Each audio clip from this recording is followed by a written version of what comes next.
Will the Wednesday, March 20th meeting of the Pasadena City College Board of Trustees come to order? Roll call, please. Dr. Fellow? Here. Mr. Osterling? Here. Mr. Hilsman? Here. Ms. Brown? Here. Ms. Chen Lao? Here. Mr. Martin? Here. Ms. Wah? Here. Ms. Rod? Thank you. Everyone's here. This is the time for any comments on closed session items. Mr. Hilsman? Seeing none. Very good.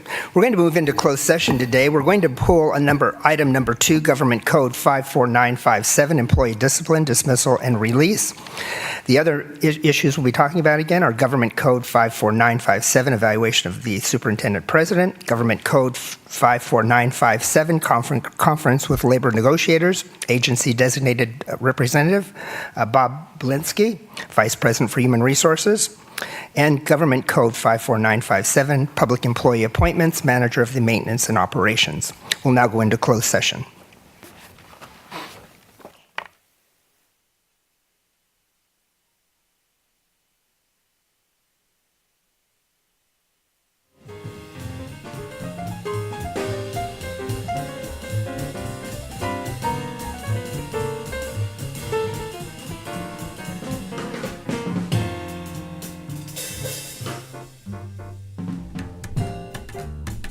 Mr. Hilsman, will you lead us in the Pledge of Allegiance? Yes, I will.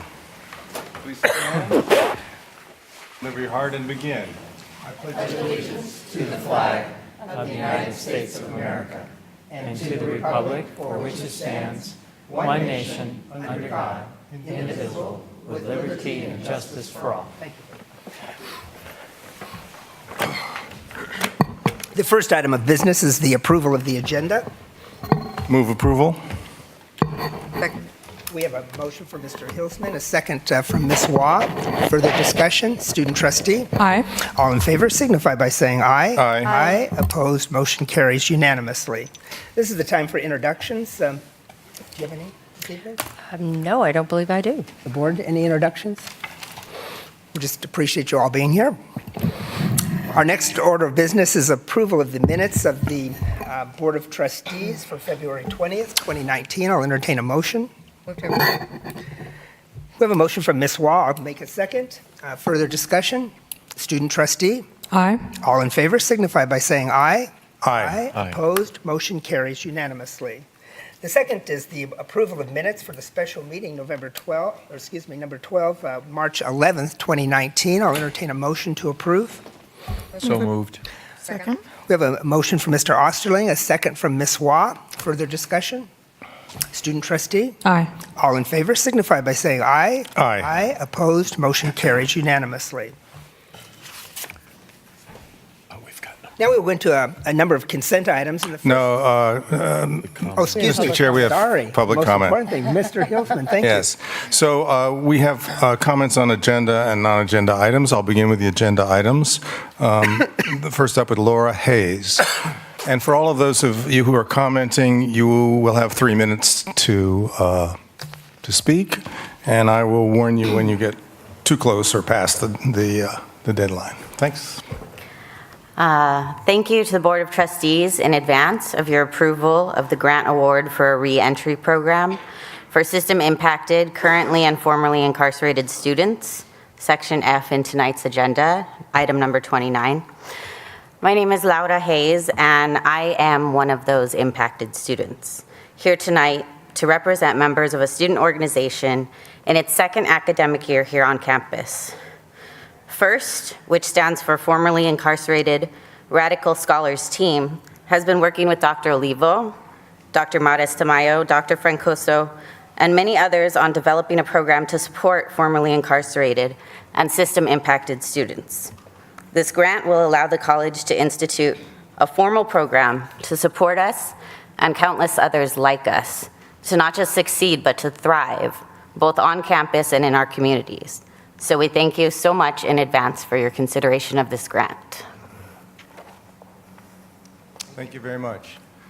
And we have another agenda item comment for regarding the Armenian resolution, but I'm going to hold on that until we consider that resolution.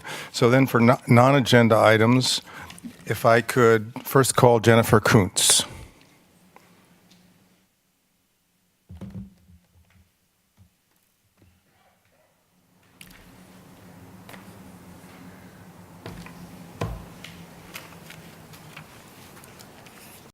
Yes. Hello. I am Dr. Jennifer Kuntz. I've met some of you before, and some of you I haven't met yet. And I just wanted to come and bring some information about my situation and my denial of tenure that happened last week. And I wanted to make sure that everybody understood what was going on here. I brought some information with me about my abilities as a teacher. I gave you guys more detailed information last week, but I've been in research and teaching for about almost 20 years at this point. And I am really proud, actually, of my numbers of students who stay in my classes and succeed in my classes. And some of my students are out here right now, and they will probably laugh when I say that my class is hard. And I have better success and retention rates than the department and than my psychology professor peers as well. And one of the things that I'm most proud about is that my Black students and Hispanic students have better success and retention rates in my classes than all of my peers as well. And one of the reasons for this is because I work really hard for that. It doesn't come easy, and I spend a lot of time preparing my classes and making sure that they're fair, that they're accessible, and that they make students rise to the challenges that I give to them. And they do. They do better. They stay longer. My classes are full at the end of the semester, and I feel very excited about that. And during my evaluation process, it was stated that I required an improvement plan despite satisfactory evaluations overall from my peers, and the administration are continuously deciding that I need to have more improvement. And the only people who have benefited from this is myself and the students, as I completed every piece of my improvement plan, and I have a stacks of emails here saying, yes, that's perfect. Yes, observe those 3 faculty. Yes, that project would be great for you to improve those skills. I have numerous documents supporting that I completed the improvement plan. But when it came time in my evaluation to write that I completed the improvement plan, instead they said it wasn't completed. And the comments were saying things like, this is too brief. Dr. Kuntz seems dismissive. So it's not done, and I was given another improvement plan, which I also did and enjoyed. I met with Jason Robinson. We went over all of the current materials of current teaching methods in the community college classroom. I feel like I'm an absolute expert at this point, and I have very strong opinions about my teaching methods, which is why I'm very proud about my numbers. I have student retention rates that are in the 90s and 100%, and I have success rates that are in the 70s and 80s and 90s in a very, very difficult class that the nursing students are required to take for their program. These are the people that are going to be at your bedside soon, not so soon for some of you, but this is something that is, I think, very important to look at overall is what is going on here in terms of why it is that completing my improvement plans, bringing the students up to higher and higher levels, especially our students that are minorities who need these extra help in a lot of these scenarios, and putting in my extra time and being here every day for them with nothing on paper to show for a single reason why I would be denied tenure. This is what I wanted to bring to your attention today. Thank you, Dr. Kuntz. Something else is going on here. All right, thank you for your comments. The next speaker is Timothy Hicks.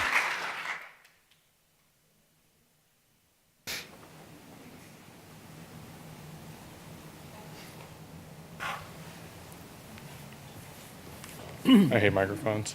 Hi, everyone. Thank you for hearing me out today. My name is Timothy Hicks. I'm a PCC alumni, and I came to speak on behalf of Dr. Kuntz as well. Hello again. I spoke to some of you last week Just to share a little bit about myself, I'm a first-generation college student. I'm a recovering heroin addict.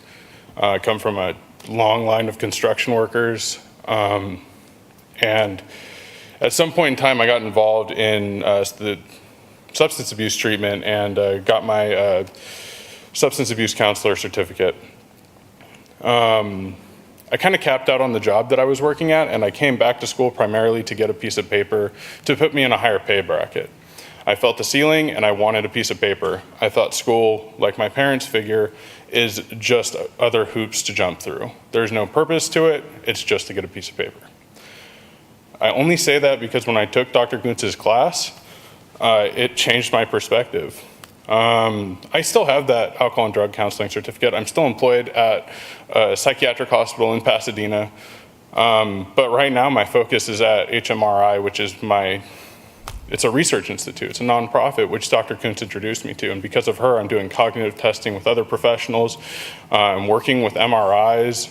And I'm gonna be presenting, hopefully if I can make it, at WPA, and I'm gonna be representing PCC and HMRI. Sorry, I'm much more nervous in this meeting. I'm incredibly grateful to what she has done.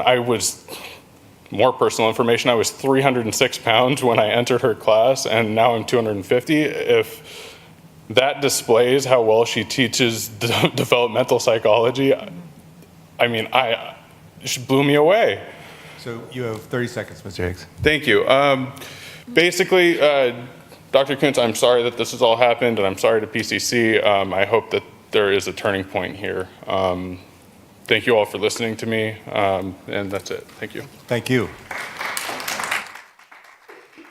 So the next speaker is Emily Dix. Hello. I'm also super nervous and here for Jennifer Kuntz. I just wanted to say that when you look at a student and you treat them like they're not smart enough to absorb information, they're probably not going to absorb that information. So when somebody like Jennifer Kuntz comes into a classroom and treats us like we are able to absorb information at a university level, we absorb our information that way, and that's why you see such great outcomes in her studies that she's done and has presented to all of you. And I'm sure she would be happy to present to anybody else that wants to ask about them. So I think it's kind of concerning that we are telling our teachers that they should veer away from that style of teaching when it obviously produces such great results and pushes us to be better than what we already are. And I'm just shocked that that's a problem and is causing somebody like Jennifer Kuntz to be pushed away. So not 3 minutes, but there you go. Thank you, Ms. Dix. The next speaker is Lucy Alvarez. Ms. Alvarez?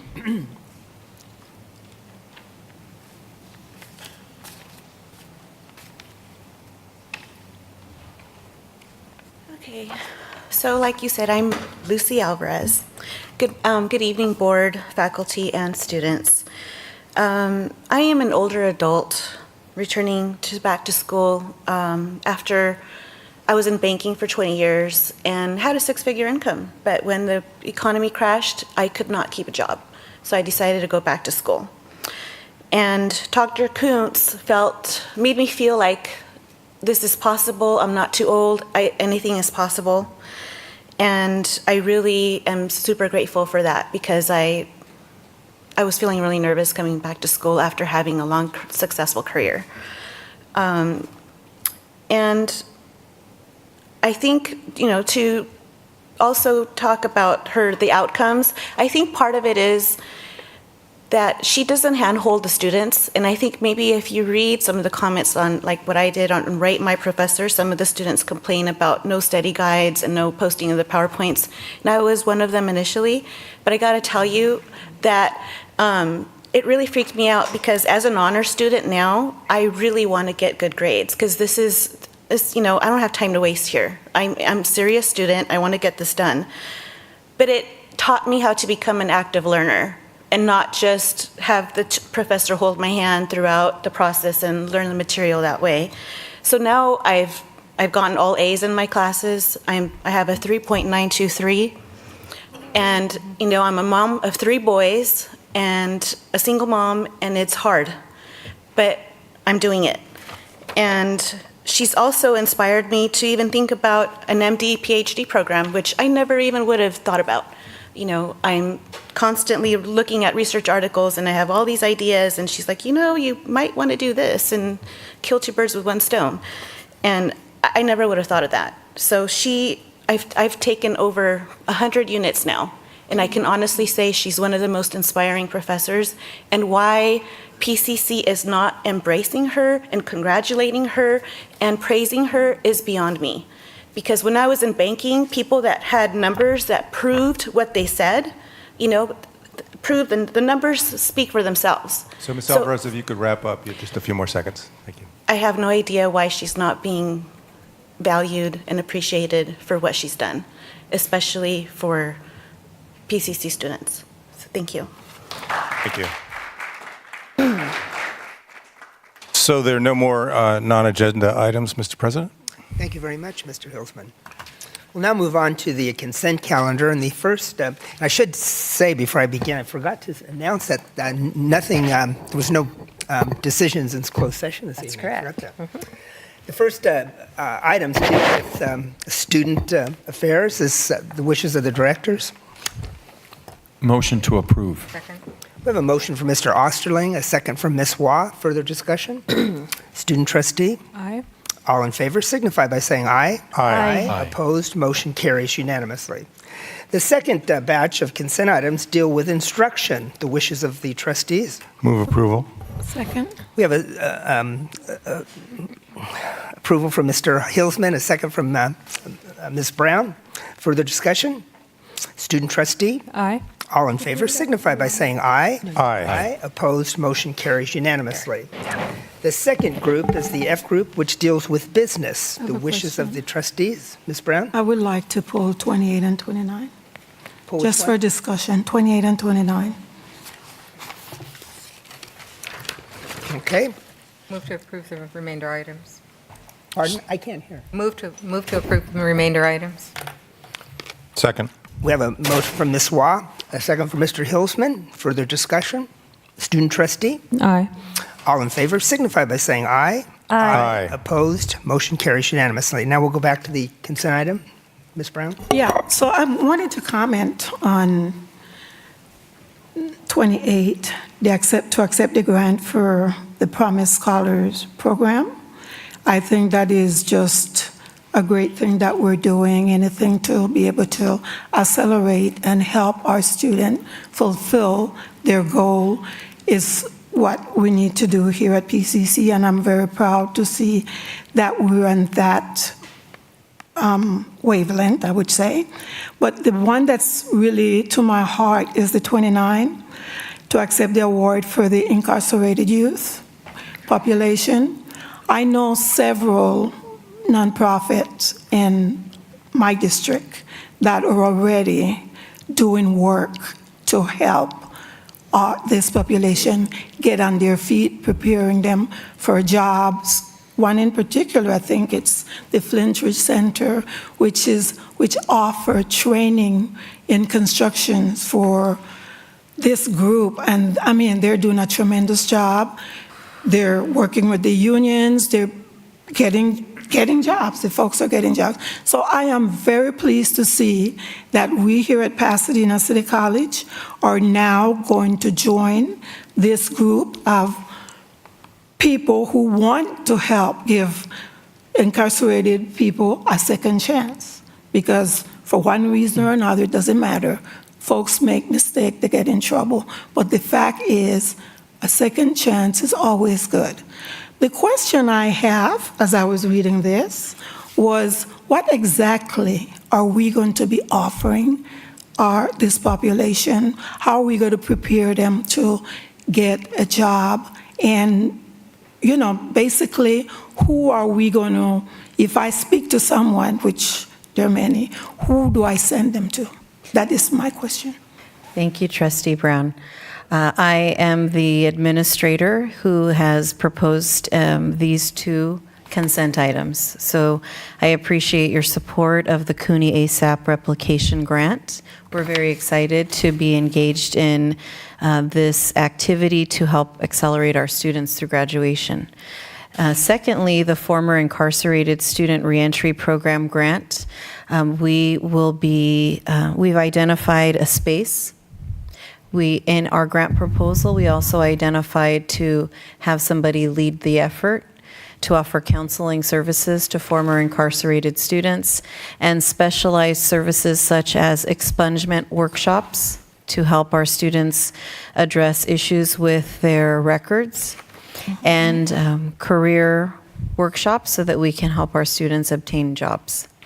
And these are all of the details in our former incarcerated student grant proposal. So are we going to have, I know that $100,000 is not a lot of money. I know that much. But I hope this is just the beginning of a grant, and maybe we can develop other ways to help. What I wanted to ask, I know that these are for former incarcerated. What are we doing, if anything, in the community colleges to offer classes for people that are still incarcerated? I'm glad you asked the question because we do have a very dedicated faculty member, and his name is Dr. Anthony Francoso, and we are supporting his travel to a meeting in Sacramento in 2 weeks, and he is going to be learning how we can offer courses inside county jails. So he is our person that has been the club advisor to our students for the past 2 years, and Dr. Maris Tamayo and I have partnered with him and others to make sure that we are utilizing what he's already done to incorporate into our project. And just the final question, how are we going to make the community aware that PCC is actually going to be working on this to recruit? I think I read there'll be a cohort of 20 to start. So how are we going to reach out? Well, one of our community partners is the Flint Ridge Center. They were a community partner we reached out to for a letter of support, as well as Homeboy Industries. So we'll be working with these two nonprofit organizations to help us get the word out to the community. And also the outreach department, led by Tamika Alexander, we attend a monthly workshop for individuals who've just been released from county jail, so that we can help them enroll here at the college. Thank you. And I'll step in there and say I think we have some pretty motivated students over there who spoke at the beginning of the meeting. So my hunch is we're going to have a lot of word of mouth from them as well. Right. Yeah, and I'd also like to say that today at our President's Latino Advisory Committee meeting, a community member handed me $1,000 cash to start a scholarship for a former incarcerated student, and wants to remain anonymous, but just wanted to provide support right away for our efforts. I imagine as more people learn about what we're doing, they'll also want to support us. Thank you. Yes. Thank you. I wanted to mention, since I have your ear, I was going to pull you and Dr. Bell aside after our meeting today. A trustee from Los Angeles contacted me and would like us to think about offering cosmetology in these areas, in these incarcerated people. And so I'd like to talk to you after the meeting. I think it might be good. Thank you. Would you like to make a motion to approve? I will make a motion that we approve both 28 and 29. I second. We have a motion from Ms. Brown, a second from Ms. Chin Lau. Further discussion? Student trustee? Aye. All in favor signify by saying aye. Aye. Aye. Opposed, motion carries unanimously. And finally, the last batch of consent items deal with personnel matters, the wishes of the trustees. Move to approve. Second. We have a motion from Ms. Waugh, second from Mr. Osterling. The student trustee does not vote on these items. Further discussion? Can I just make a comment that I'm excited that on this list we have the individuals who are getting contracts for next year as well as being granted tenure, and that's very exciting. And are any of the folks who are going to get tenure here in the room by any chance? No? Okay, well, they may not be here in the room, but they're going to get an invitation from me sometime in the next few weeks, and I'm going to host a little celebration in my office, because I think when you earn tenure, it's great to get it from the board, but it's also great for me as a president to get to say thank you personally. So we'll be having that reception in the next few weeks. Will you be serving your ginger snap cookies at that reception? Well, if you come, I might just make it a point, Trustee Osterling. And I also want to single out Mr. Warren Swirl, who is retiring after 11 years as instructor in the visual arts and media studies. It's a great achievement.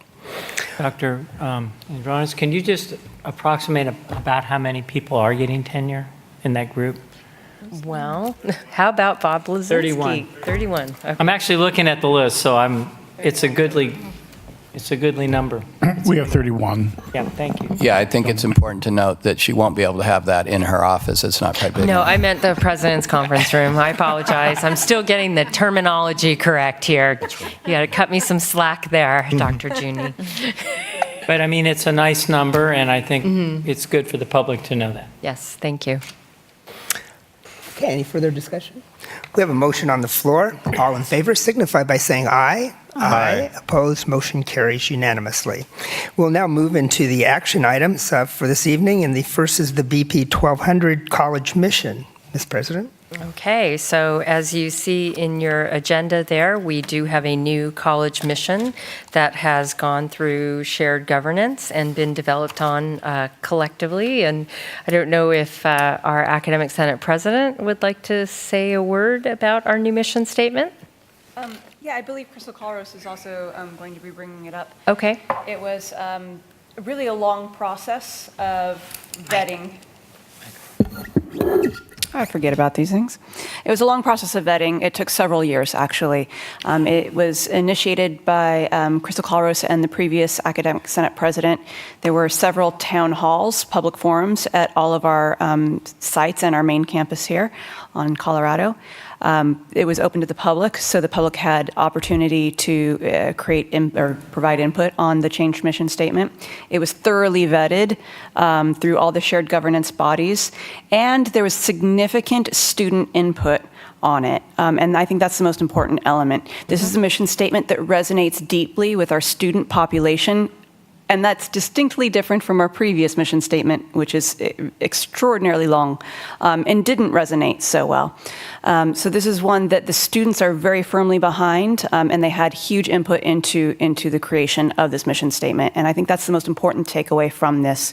A mission statement should be something that attracts the students in the community. It should attract interest in our programs, and it should have a clear focus on what our institutional priorities are. And in this case, of late and continuing into the future, that is equity and engaging in equitable teaching practices and equitable outcomes for our students. And that's very strongly emphasized in this mission statement. I think it's something that we can all be proud of, and we can be very proud of the process by which it was generated. Great. Ms. Colros, do you have anything you'd like to add to that?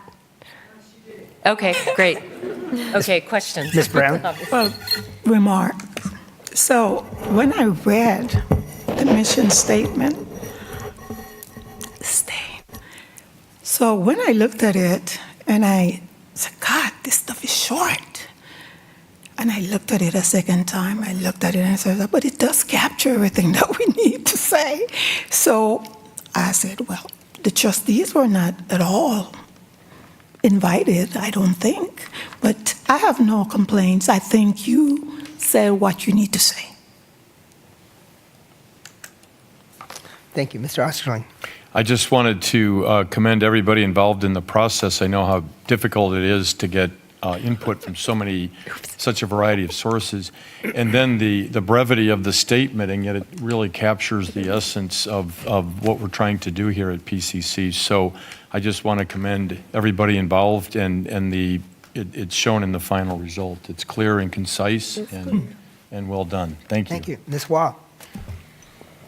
So I do remember as we were all wrestling through this, and I remember Director Colros asking just for some words that kind of could really help us envision what we were about. So I really want to commend you all in really pulling this together from various constituencies. I was also a little disappointed, though, that it did not come before the board before this final reading, and that was one of the reasons I asked whether or not we could consider this a first reading. I don't think it's a time-critical issue. There was something that just didn't quite resonate with me, that it didn't quite capture that we are, this is a community college, we are an education body for the community.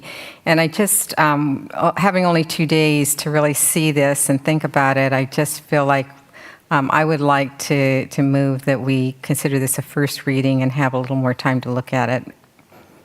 Did this go before the policy committee, or? No, it did not.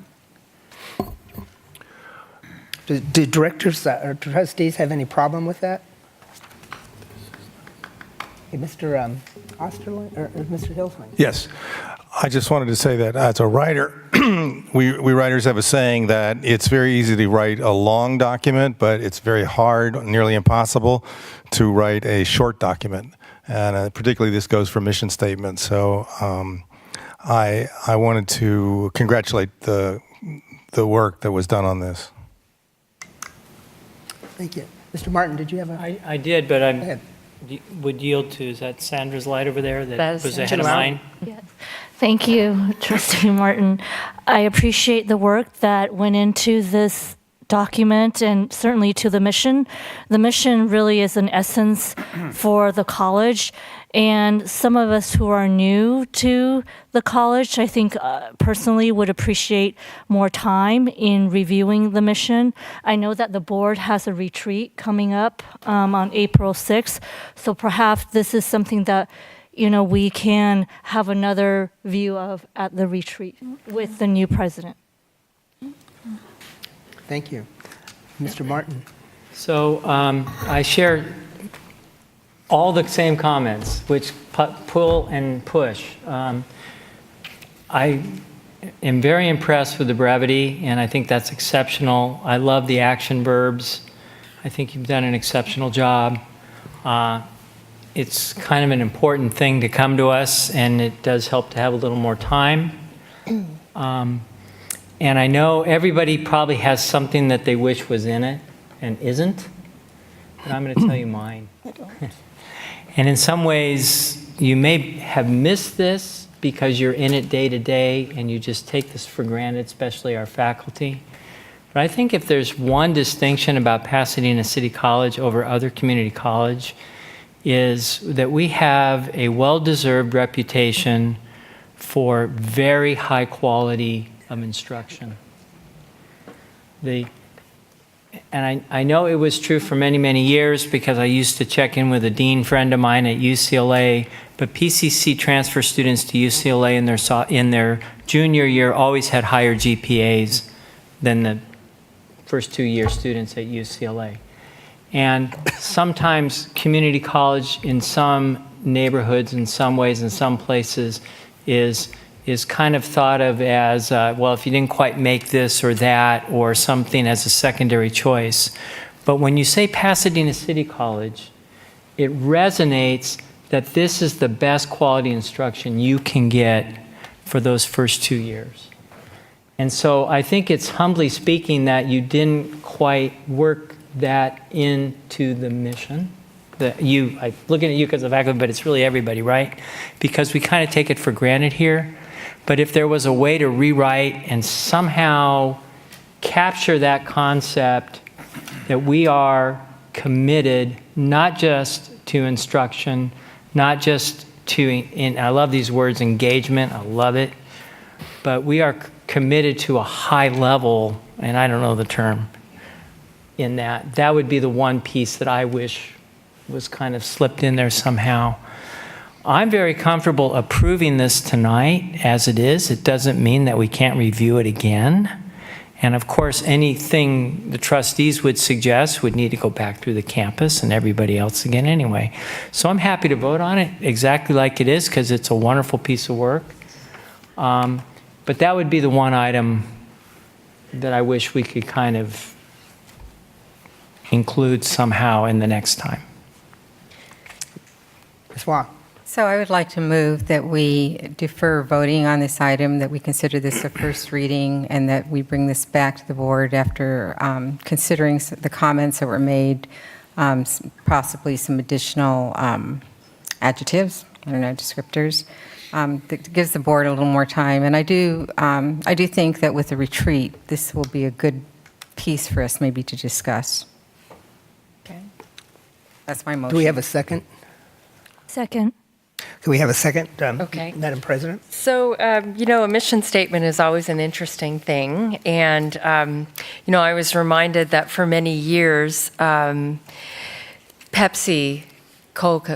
Company had a 2-word mission statement, beat Coke. Yeah. That was their mission statement.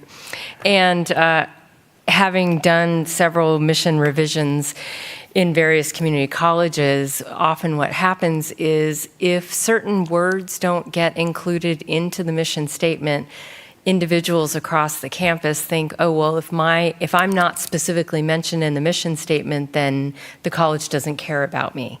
So one of the things that I like about this is I feel like pretty much anybody at the college campus could look at this and see where they fit in this. So the way that we got here without going through the policy committee is partially due to my newness here as the superintendent president. And, sometimes things that were true in the past aren't always true going forward. And I came from districts that had regular policy meetings of their board. This board hasn't traditionally done that. And so there was probably a misunderstanding on my part in terms of what level of engagement you wanted on this. So, for that's absolutely on me. We certainly can bring this back to the next meeting for consideration and for voting, and we can have a conversation either in a policy meeting or during the retreat on April 6th. Whether or not wordsmithing will happen is a different matter, because really the role of the board is to vote a mission statement up or to vote it down.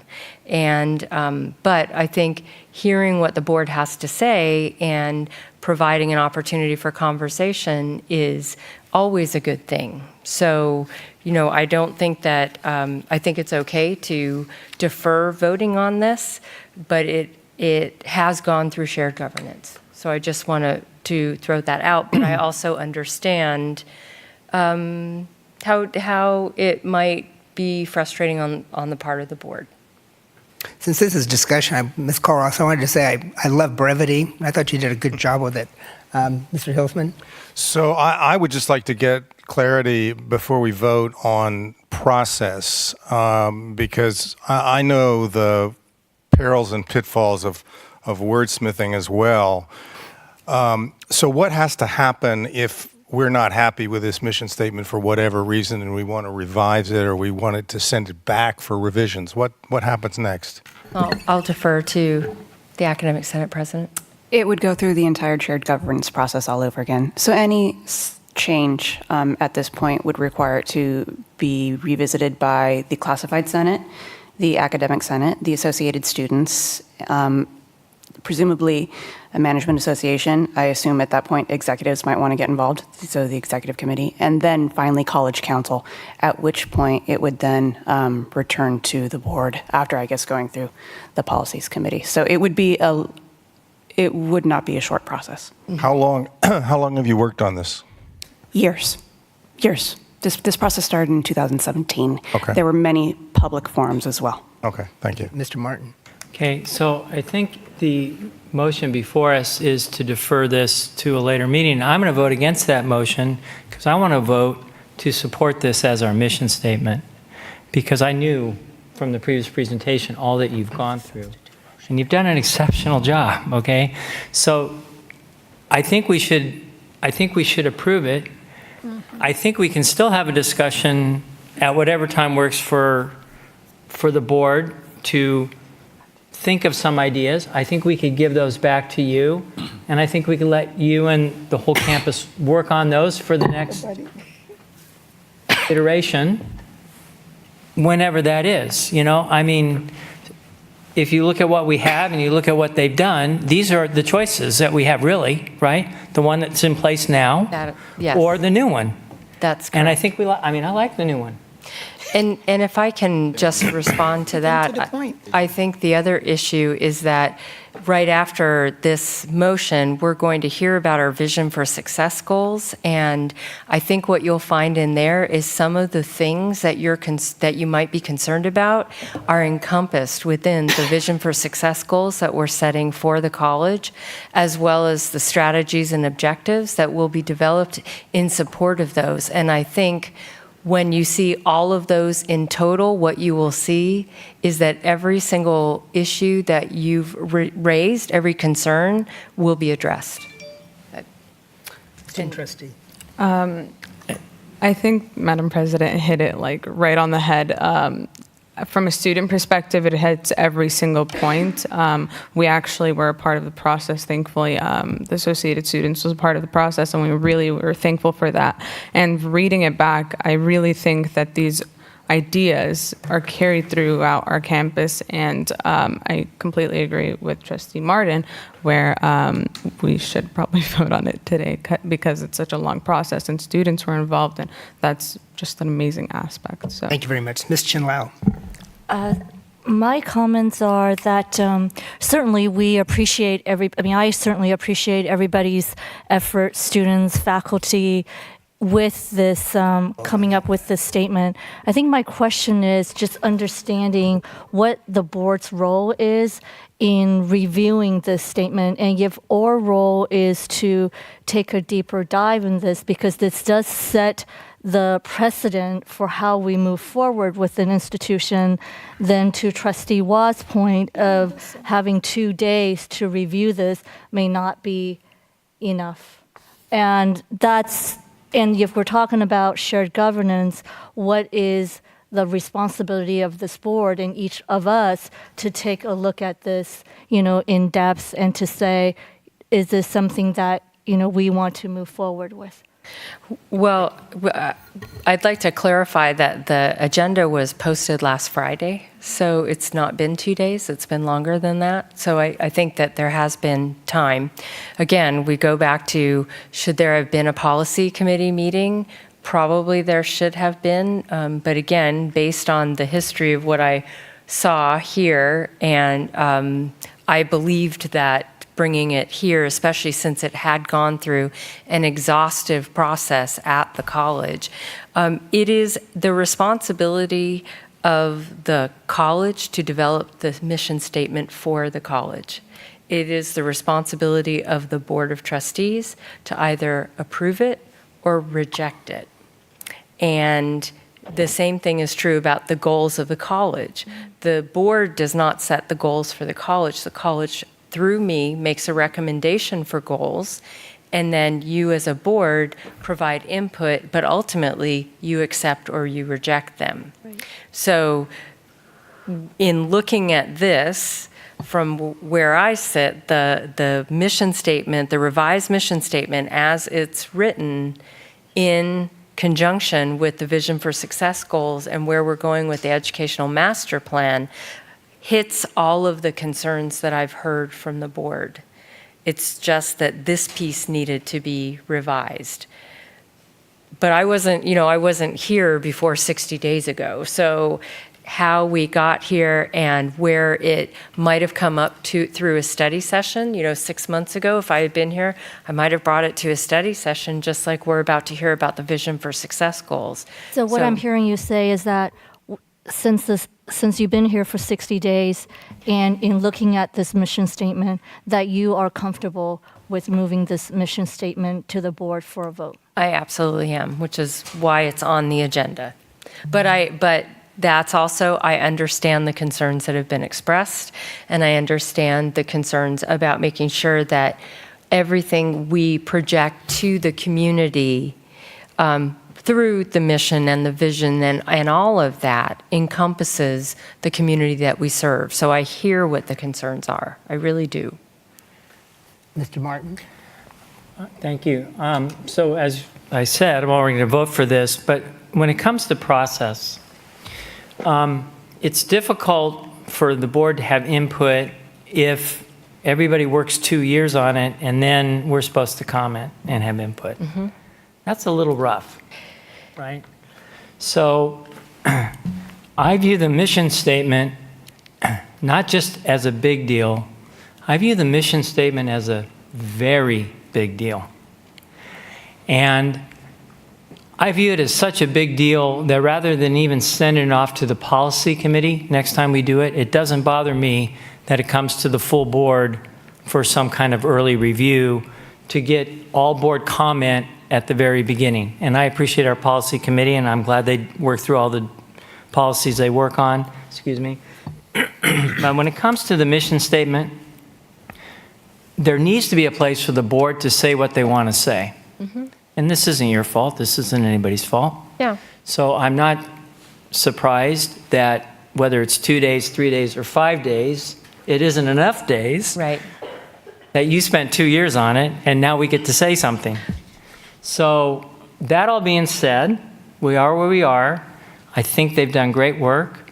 I think we should accept this. I think we should have some forum, someplace where we get to say what we want to say so that whenever they start and are working on this the next time around, the board has had some initial comments and had a chance to be heard before we see it again in a year or 2 years or whatever.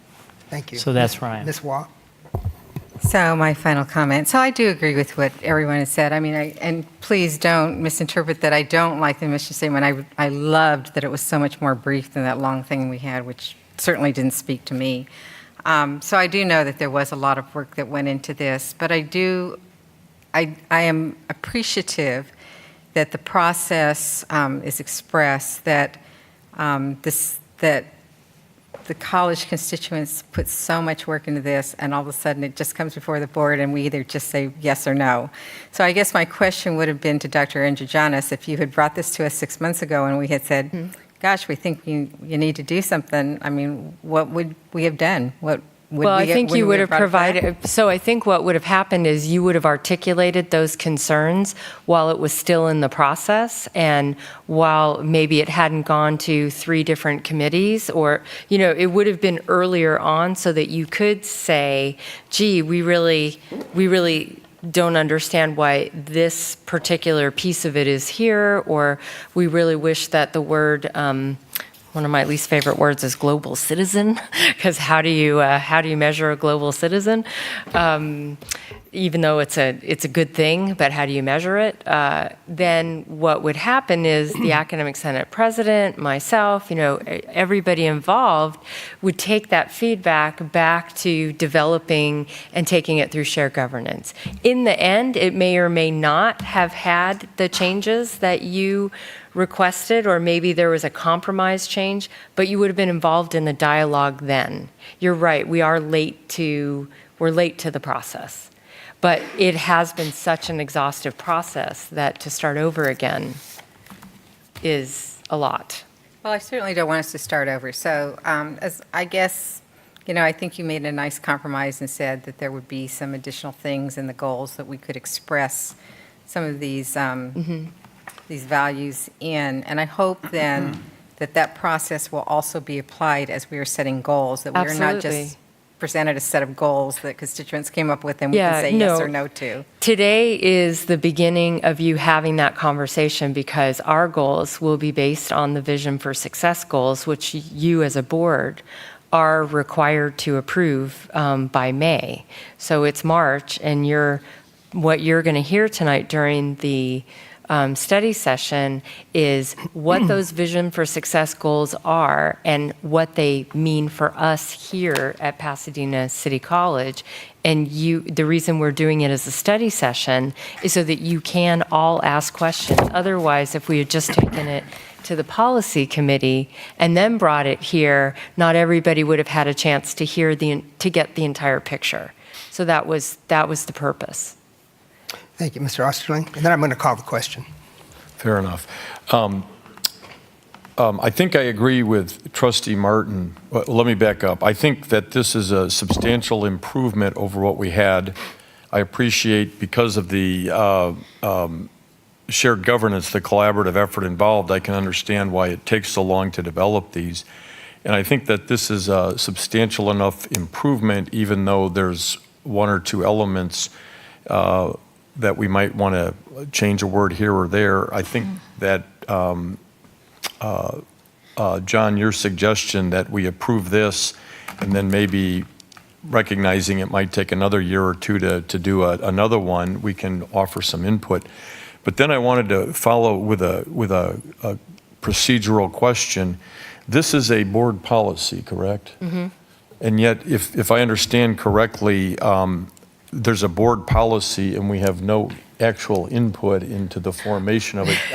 It's really a question, not a statement. I'm Right. surprised that there would be policies that we, the board, are passing that we have no input into other than thumbs up or thumbs down. Well, at this point in the process, it winds up to be a thumbs up or a thumbs down. But again, if it came earlier in the process, then you would have had an opportunity to weigh in, but we're too far along. So my comment was that where we are today, it's a thumbs up or a thumbs down, because it's winding up to be my recommendation, but the board would normally have been involved, at least in hearing the direction that the college was going, like we'll hear today, and offering your comments. But in the final analysis, the board does not create the mission statement. The college creates it, and it comes as a recommendation to you from me. Does that make sense? Yeah. Okay. Yeah, thank you. I'm calling the question on the original motion, which is to bring this back for a second reading. Student trustee, if you would do the lights, the Y for yes, that you agree with this motion, or no for... The motion. Just as a point of clarification, what's the motion on the floor? That we bring this back for a second reading. It's okay. I withdraw the motion. I see there's no support from the board on this, and it seems like the appetite is to move this forward. So if Trustee Chen Lao agrees, then I will withdraw the motion. Fine with me. I'll entertain a motion then, a new motion. I'll move approval. Second. We have a motion from Ms. Brown, a second from Mr. Osterling, student trustee. Aye. All in favor signify by saying aye. Aye. Opposed? Go ahead. Pardon? Sorry. Opposed? Motion carries Oh, no, I'm unanimously. sorry. I abstain. And one abstention. Thank you. The second action item today is to receive the initial sunshine proposal for the 2019-2020 academic year from the Pasadena Area Community College District to the Pasadena City College Faculty Association. Madam President? It is presented. Is there anything you'd like to say other than it's presented? This is our initial presentation. You will see it again next month. Okay, this is to receive and file. I'll entertain a motion. Move approval. Second. We have a motion from Mr. Hilsman, a second from Mr. Osterling. Further discussion? Student trustee? Aye. All in favor signify by saying aye. Aye. Opposed? Abstentions? Motion carries unanimously. The third action item today is approval of modifications to the credit curriculum. Wishes of the trustees? We have a motion from Ms. Waugh, second from Mr. Osterling. Or Mr. Hilsman. Further discussion? Student trustee? Aye. All in favor signify by saying aye. Aye. Opposed? Abstentions? Motion carries unanimously. The fourth item today is adoption of Resolution 599 in recognition of Sexual Assault Awareness Month. Move approval. We have a motion from Ms. Brown, a second from Ms. Waugh. Further discussion? Mr. Martin? Yeah, so when the board packet comes out, we get an opportunity to send advance questions and comments to the superintendent. And it seemed appropriate to me that, and she did a nice reply, because my concern was it's great to pass this resolution, but what is probably more important is what is the daily procedures and processes that we have in place to best protect our students. So if you could just take 2 minutes and reply so that the public knows that we're asking these kinds of questions, that we are concerned that it isn't just a placard on the wall, but there's things in place that are really helping. I think that would be helpful. Great. I'm going to actually defer to Dr. Cynthia Olivo. Great, thank you. So we have a campus safety escort system. We have blue lights around campus attached to a phone. So a student can pick up the phone and it'll dial direct to the campus safety office. And an escort will come and escort the student to their car or the building for their class. Additionally, we also have peer health educators in our health services department. They put on programming for students. We come and conduct classroom presentations. We also host events in the middle of the quad. For example, National Denim Day, we have an awareness event. And we also have a health event coming up in May for an entire week. We'll be hosting various workshops for our students. And finally, we also have Title IX training offered from our Dean of Student Life. So this is a cross-section, a collaboration between Dr. Kitmani Kwanchow in Special Services and Dean Rebecca Cobb in Student Life. So we work closely together to ensure that campus safety, human resources, that we're all on the same page and ready to help our students. Thank you. Ms. Watt? So I know when I met with President Kim and what his priorities were this year, I know this was high on the list, and I think I spoke to Trustee Rad on the same thing. So I think that since next month we are having our joint student meeting, it would be nice to see, what your report is on it and to hear back from the students on this. But I think this is a great resolution for us to adopt. I know that you support it also. Any further discussion? We have a motion on the floor. Further discussion? Student trustee? Aye. All in favor signify by saying aye. Aye. Aye. Opposed? Abstentions? Motion carries unanimously. The fifth action item today is adopt Resolution 600 in recognition of the California Community College Month. Do you want to? Well, this is actually new. This is a continuing resolution that recognizes April as California Community College Month. And it might seem kind of like, why are they doing that? But it's actually really exciting because it's kind of like we're getting our due as an educational system in the state. And Trustee Wah, did they talk about this at all this last weekend? They actually did. So as Dr. Anjana says, it's the first time we're doing it. It's part of the whole messaging campaign and how important community colleges are to our education system. I just came from a Cal State LA meeting before I came here, and one of the things they talk about is how there's so much focus on the Ivy Leagues and just, the 3 or 4 colleges that everybody wants to go to in the nation. But really, it's colleges at the community college system level, colleges like Cal State LA, that was voted #1 in the nation for social mobility. Those are the education institutions that are really making a difference in our society, that are really changing the social mobility, that are really changing the economic force in our communities. So, yeah, I think it's a great thing, and I'm glad to see this resolution. So thank you for putting this up. Absolutely. Thank you. We have a motion? Approve. Second. We have a motion from Ms. Waugh, second from Mr. Osterling. Further discussion? Student trustee? Aye. All in favor signify by saying aye. Aye. Aye. Opposed? Motion carries unanimously. Item number 6 deals with Resolution 601 in commemoration of the 104th anniversary of the Armenian Genocide, April 2019. And we have a speaker? Yes, we do have a speaker. We'd like to invite Shirley Tomash to come to the forum.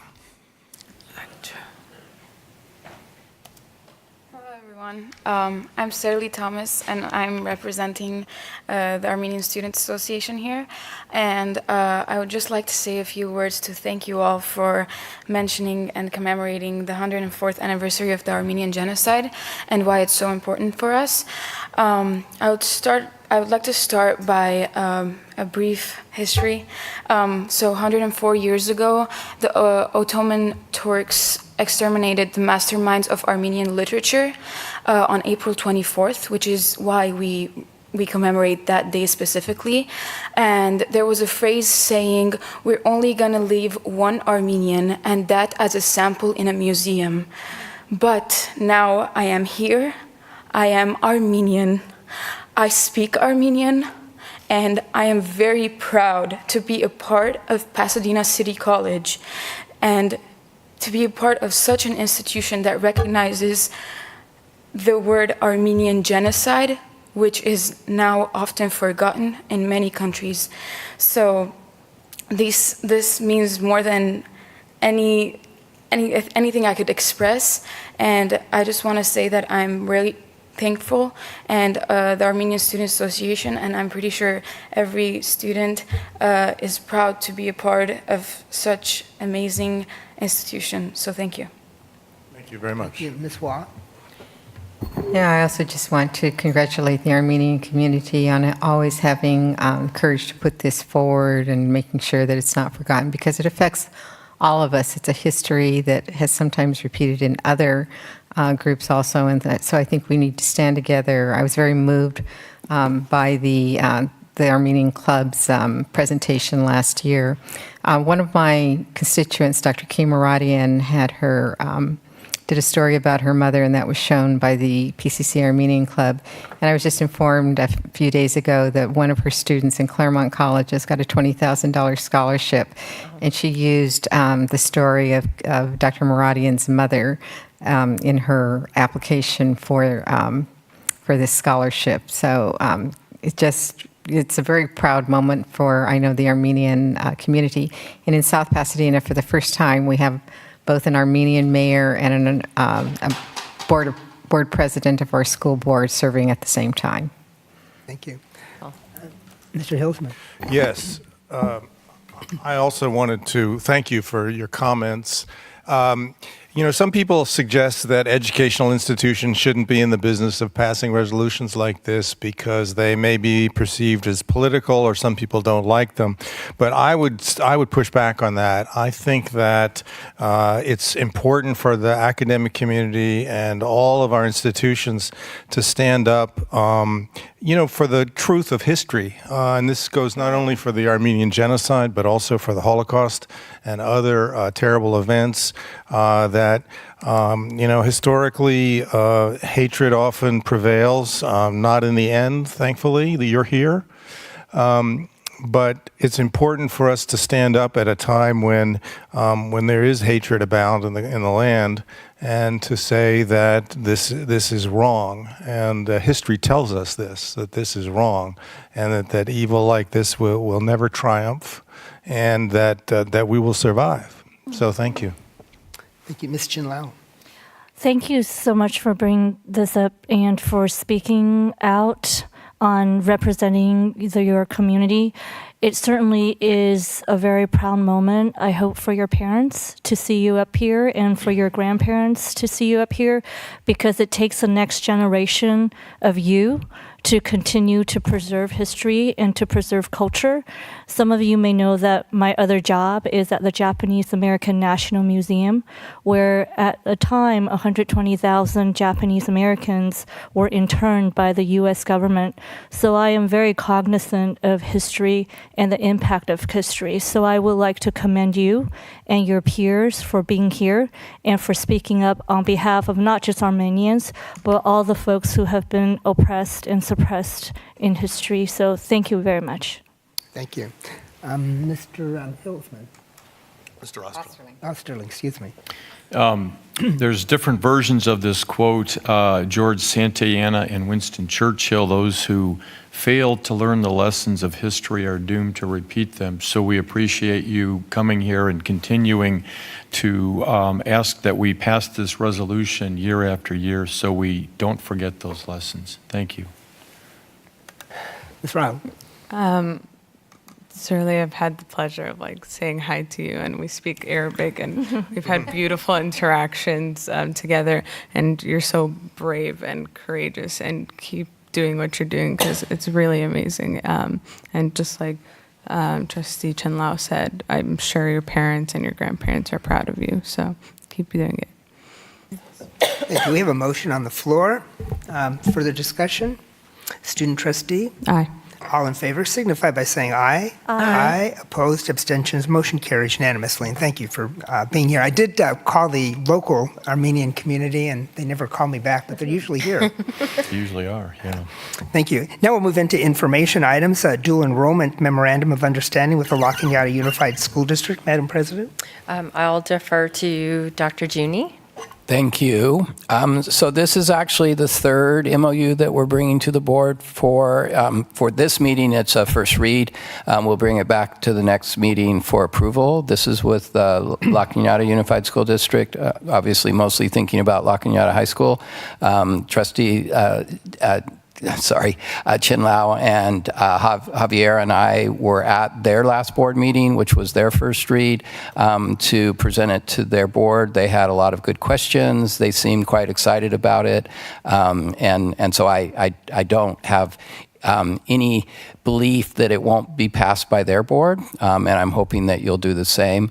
The wording of this MOU are nearly identical to the one with Pasadena Unified School District and Temple City Unified School District. Obviously, we've just changed it out to be La Cañada, so the way faculty are utilized, the way classes are scheduled, all of that is the same. And so it should be fairly easy for you because it is the same. I'll just also give you a little bit of update. Javier is in conversations now with South Pasadena. They have reached out. They've heard about what's happening at La Cañada. We have been in conversations for a while with San Marino. It's been a little bit more of a struggle over there, but they've also heard about what's happening at La Cañada, and so we believe that might have an impact on their interest in it. So we're quite happy to be able to bring this to you for a first read. If you have any questions, I'll gladly answer those. Ms. Chin Lau. I would just like to thank Dr. Juni and Javier for their months of effort in bringing this to the La Cañada School District Board. The meeting went very well. There were parents there that were very supportive of this, especially the math club. And but also, this is important because La Cañada is part of the PCC district, and we want to encourage in-district enrollment of students to PCC. And this is what we're beginning to see, a shift of these districts that are becoming more and more receptive to PCC and what PCC has to offer. We also have the joy of posting this on Facebook, and that's how I got the San Marino parents asking why isn't it happening at San Marino, and I said, let me give you a name, Trustee Linda Wah, to speak with. So I certainly appreciate Dr. Juni and Javier's really wonderful efforts in bringing this forward. Thank you. Ms. Wah. Well, I think the San Marino parents are quite aware of this. We've had numerous discussions, and I know I've kept Dr. Androgenis aware of this. So Dr. Androgenis will have a chance to meet the San Marino community, and let's see if she can make a difference. But unfortunately, I think we're going to be the last holdouts. It's not the parents. Believe me, it's not the parents. So you got to go after those administrators. Yeah, absolutely. Okay, thank you very much. The second information item today is a study session with Ms. Calros about the vision for success, local goal alignment, and I'm going to close the open session at this time, and the Vice President of the Board will conduct the study session. Mr. Osterling. Okay. Do I get to bang the gavel or anything? Yeah, you can bang the gavel. Okay. The study session is in order, or commences. Dr. Colross, we look forward to your presentation. That's exciting. It is exciting. I'm excited. Yay! Well, once again, thank you for having me here this evening. I'm excited to stand here and talk to you about something that's true to my heart, which are goals. I love goals. So what I'm going to talk to you tonight about is I'm going to give you some background on why we're actually here and why I'm doing this, and then we'll get into the work that we've been doing on setting our local goals. So the first thing, just a little background. Back in July of 2017, the Vision for Success document came out of the Chancellor's office, and it set specific goals for the California Community College system, the whole system. Then in July of 2018, as you all are well aware, there came AB 1809, which was the new student-centered funding formula, so we all got that. And then they said in August of 2018, they released what's called the trailer bill that tells us how they're going to implement AB 1809. And that trailer bill said some specific things. It said that we had to submit a timeline for local goal development in alignment with the Vision for Success goals. We had to set local goals, and then we had to take them through our shared governance process for approval. And then we had to look at our student equity plan and also set goals for our disproportionately impacted students. So that's where we are right now, and that's why I'm here tonight. We're at the beginning phase for a lot of reasons. But because that was back in August, so you're like, what took me so long to get here? There's a reason. So the law then established the funding formula, but it also said that each district ultimately has to align its comprehensive plan with the adopted local goals and align its budget with the comprehensive plan. So it's a full picture here. We got to develop the goals, we got to get a plan, and then we got to align our budget and our resources to accomplish the goals in the plan. Okay, so then we got this thing that said that we had to submit a timeline for the development and approval of the goals. This went to President Regine Verdian, and so in December we submitted this, and this was our timeline. We officially submitted it, and as you can see, we are trying very hard to stick to this because it's tricky getting through shared governance at any college. I mean, there's a lot of first and second reads. There's a lot of groups involved.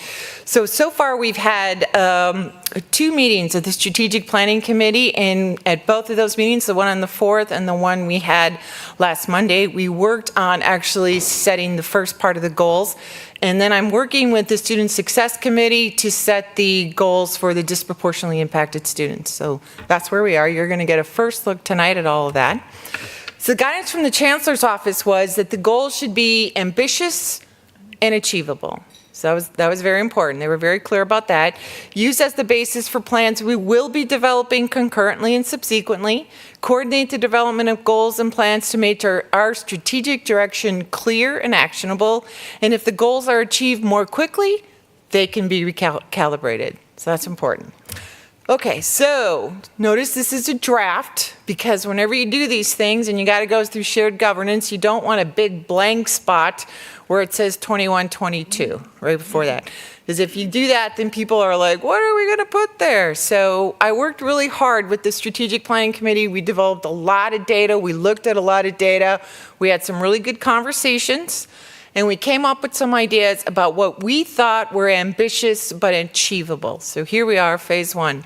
So the first one, the system-wide goal was a 20% increase in students who acquire associate degrees, credentials, certificates, or specific job-oriented skill sets or skill builders. So for 1A, we said the baseline data was 16-17. We would go from 3177 to 3650 in 21-22. Here's what everybody has to remember. They say it's a 5-year timeline, but it couldn't possibly be a timeline because we're not actually going to finish these goals until May, after we run them through shared governance. So then really we only have 3 years to actually develop strategies and tactics to implement it. So they say 5, it's not really, it's 3. So we tried to think of it in those terms and think, okay, we know we're going to do pretty well this year. What can we do in 3 years to contribute to the overall system goals? So that was a lot of the conversations that were happening at the Strategic Planning Committee. So for B, we went from 482 to 580. We believe that probably is relatively conservative. We think we can do better than 580. Reason being, the Chancellor's office has lowered the unit count for certificates of achievement to from 18 to 16. So we're going to be able to move some of our occupational skills certificates to certificates of achievement. Our CNI and our faculty are working on that now. That should really help us with that number. The last one took us a really long time to unpack to try to figure out what that one was. So I note I have a little asterisk at the bottom. So the last number is an unduplicated head count that includes non-credit awards, students who transition from non-credit to credit, certificates of achievement, associate degrees, ADTs, all unduplicated in a head count at 2594 for the baseline. We said we felt we could get to 2,700. I think we can do better, but we went with that for the time being until we figure out what we think we're going to be at. Are we good? Okay, yes. Okay. Okay, I like that part. Okay, 2, transfer. So 2A, so transfer, the first one is associate degrees. Our baseline is 1670, 1025. We really felt by 2021 we'll be at 1550. We also think that might be a sustainable number for us, and that's an overall 51% increase. And then 2B is, and notice this is transfer to four-year institution, but it's UC and CSU only. And our baseline is 2052, and I think that number is incorrect. But that's the number that was given to me in NOVA. And we believe we can get to 2,700 in 21-22, and that's a 32% increase. So it's pretty good. The next one is one of my least favorites. It's called the PCC will decrease the average number of units earned, and I had to reword this so folks could understand it, in the California Community College system among all students who earn an associate degree or associate degree for transfer who have taken at least 60 units at PCC from 92 to what they, and we said we try to get down to 79. A couple things you got to look at here. First, average number of units earned in the California Community College system. So they took a system-wide look. So they looked at students who achieved an AA or an ADT here, and then they did a system-wide look, added up all their units, averaged them out, and said, oh, it takes your students 92 units to get through. Well, that's because we're a really good school, and students come here to finish. They may start somewhere else, but they like to finish at PCC. They like to get their AAs and their ADTs here. So guess what? They come in with a lot of units. They get here, we put them on a path, we get them out. What we said when we looked at it internally is that number was really closer to 92. It was closer to 82. So it was 10 units lower than what they were telling us. So I think we can be proud of the fact that students come here to finish. It just is going to make it a little more challenging for us to get down to 79. All right. Next, I got that. Okay, good. Workforce. So PCC will increase this is complicated too. Students who did not transfer to a four-year institution, some median earnings for the 4 quarters immediately following academic year exit from 24-12. We thought if we could do a 2% increase on that over the next 3 years and get it up to 25,665, that would be pretty good.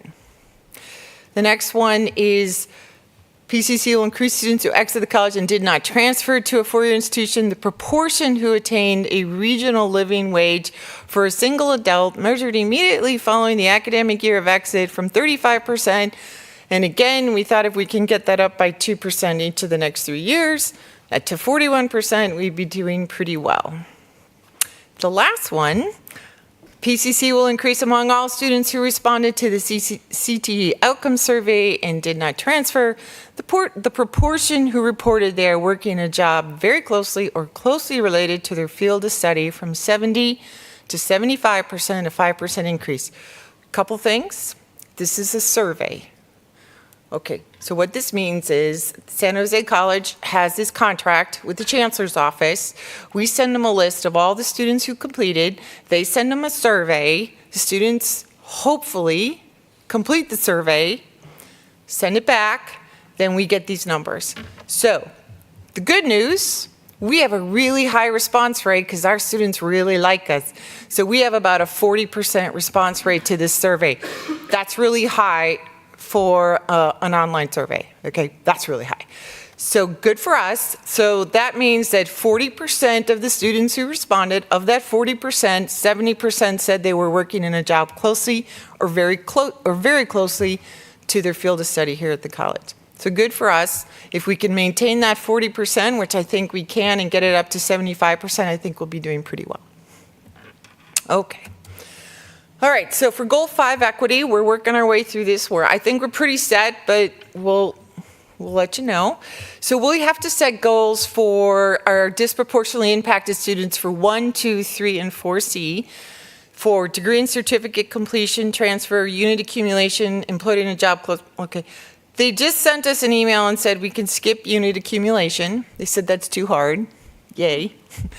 Then they're talking about we might not have to do employed and job closely or very closely. We're not sure about that one yet. They're changing the rules on me every day, which is good, keeps me on my toes. So the next one tells you which groups we identified on our 17 to 19 student equity plan as being disproportionately impacted. So for Pacific Islanders, it was degrees and certificates, African Americans, degrees in transfer, Latinx, degrees in transfer, American Indian, Alaska Native, transfer, and students with disabilities, degrees in transfer. Okay. Go ahead. All right, light them up. Can I make a comment before? Okay. Please so do. the reason that I wanted a study session is that you do have an opportunity to ask questions. You should know that Pasadena City College has the most amazing rock star team of institutional researchers. And what Crystal and her staff have had to do to come up with numbers that even come close to making sense is nothing short of gymnastics. It's like a big game of Twister. And as Crystal commented, practically on a daily basis, what she gets is missives, emails, whatever, from the chancellor's office saying, oh, wait, you know those numbers we sent you? They're different now. Oh, wait, you know that criteria? We're not going to do that now. But we are traveling really quickly towards May 15th, where we need to get all of this approved. So if it seems like it's kind of a little bit on the crazy side, it actually is. But we could not be luckier at this college to have such a powerful research team. Just saying. Dr. Androgenis, thank you for your comments. We're going to start on my right and work our way left. So Trustee Wah. Okay, well, I didn't have a chance to make all the notes, but I guess just on the ADTs, do we know what percentage of kids actually enroll in the ADTs and then follow through and actually complete and then get into the workforce? Are we following that? Well, for the ADTs, we hope they're transferring because that's what it's designed for. So the number of students who start it and then complete, is there a dropout? Or is there a persistence data? Is there persistence data on that? Well, we certainly could look at that. Students do change their mind, but I have to honestly say this is one of the reasons we really want to go to this guided pathways model, because we really feel that is one of the things that will help keep them on a path so they don't get lost in the college and in coursework. But do we have one right now? No, I don't have a number for you right now, but we certainly could look at it. So the reason I was asking is I always thought that was a really great metric for us to achieve, and I remember when Senator Liu, that was one of the big things under 1440 that she put in. We had these guaranteed transfers into the Cal States and other UCs. So, but about a year ago, I think I heard from Dr. Verdian that we were having kids who were dropping out, which was one of the reasons I was asking, because so I think that affects the kids. And then just having come from the Cal State meeting tonight, one of the things that was reported out by President Covino was they are over-enrolled beyond what their funding rate is, but they are still giving high priority to all of those students with ADTs. So their greatest number of acceptance is in the freshmen and then the ADTs, the transfers. So I think that is something then for us to look at and how our students then have that continuum of completion across the two systems. So that was one of the reasons I was asking. I'm going to have to come back on you in the second one.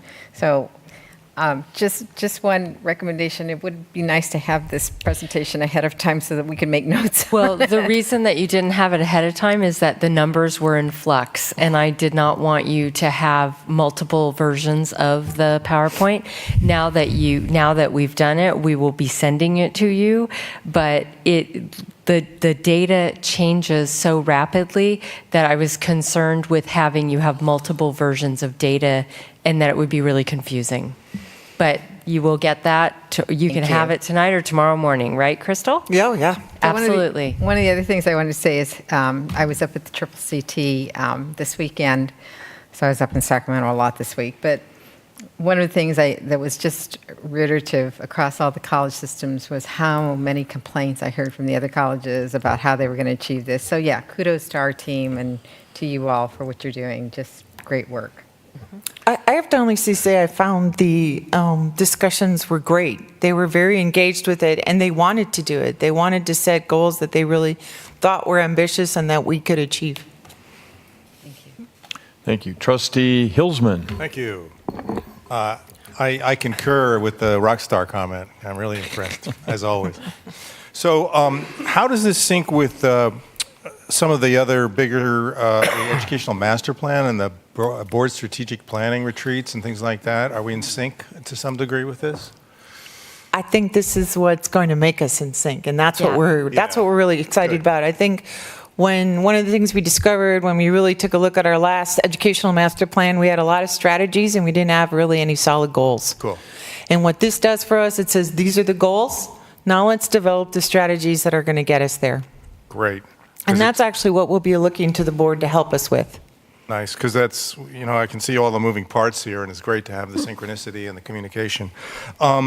Any thought to expanding the kinds or the numbers of certificates that are offered across different fields? Oh, excellent question. And watch me look at Dr. Junie. You going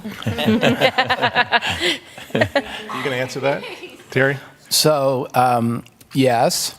And actually, I'll say, so both with certificates and degrees, there's a lot of work happening. And so, for example, we just recently had 2 more associate degrees for transfer approved and through the Chancellor's Office, one in philosophy, thanks for our Academic Senate President, and then also one in economics.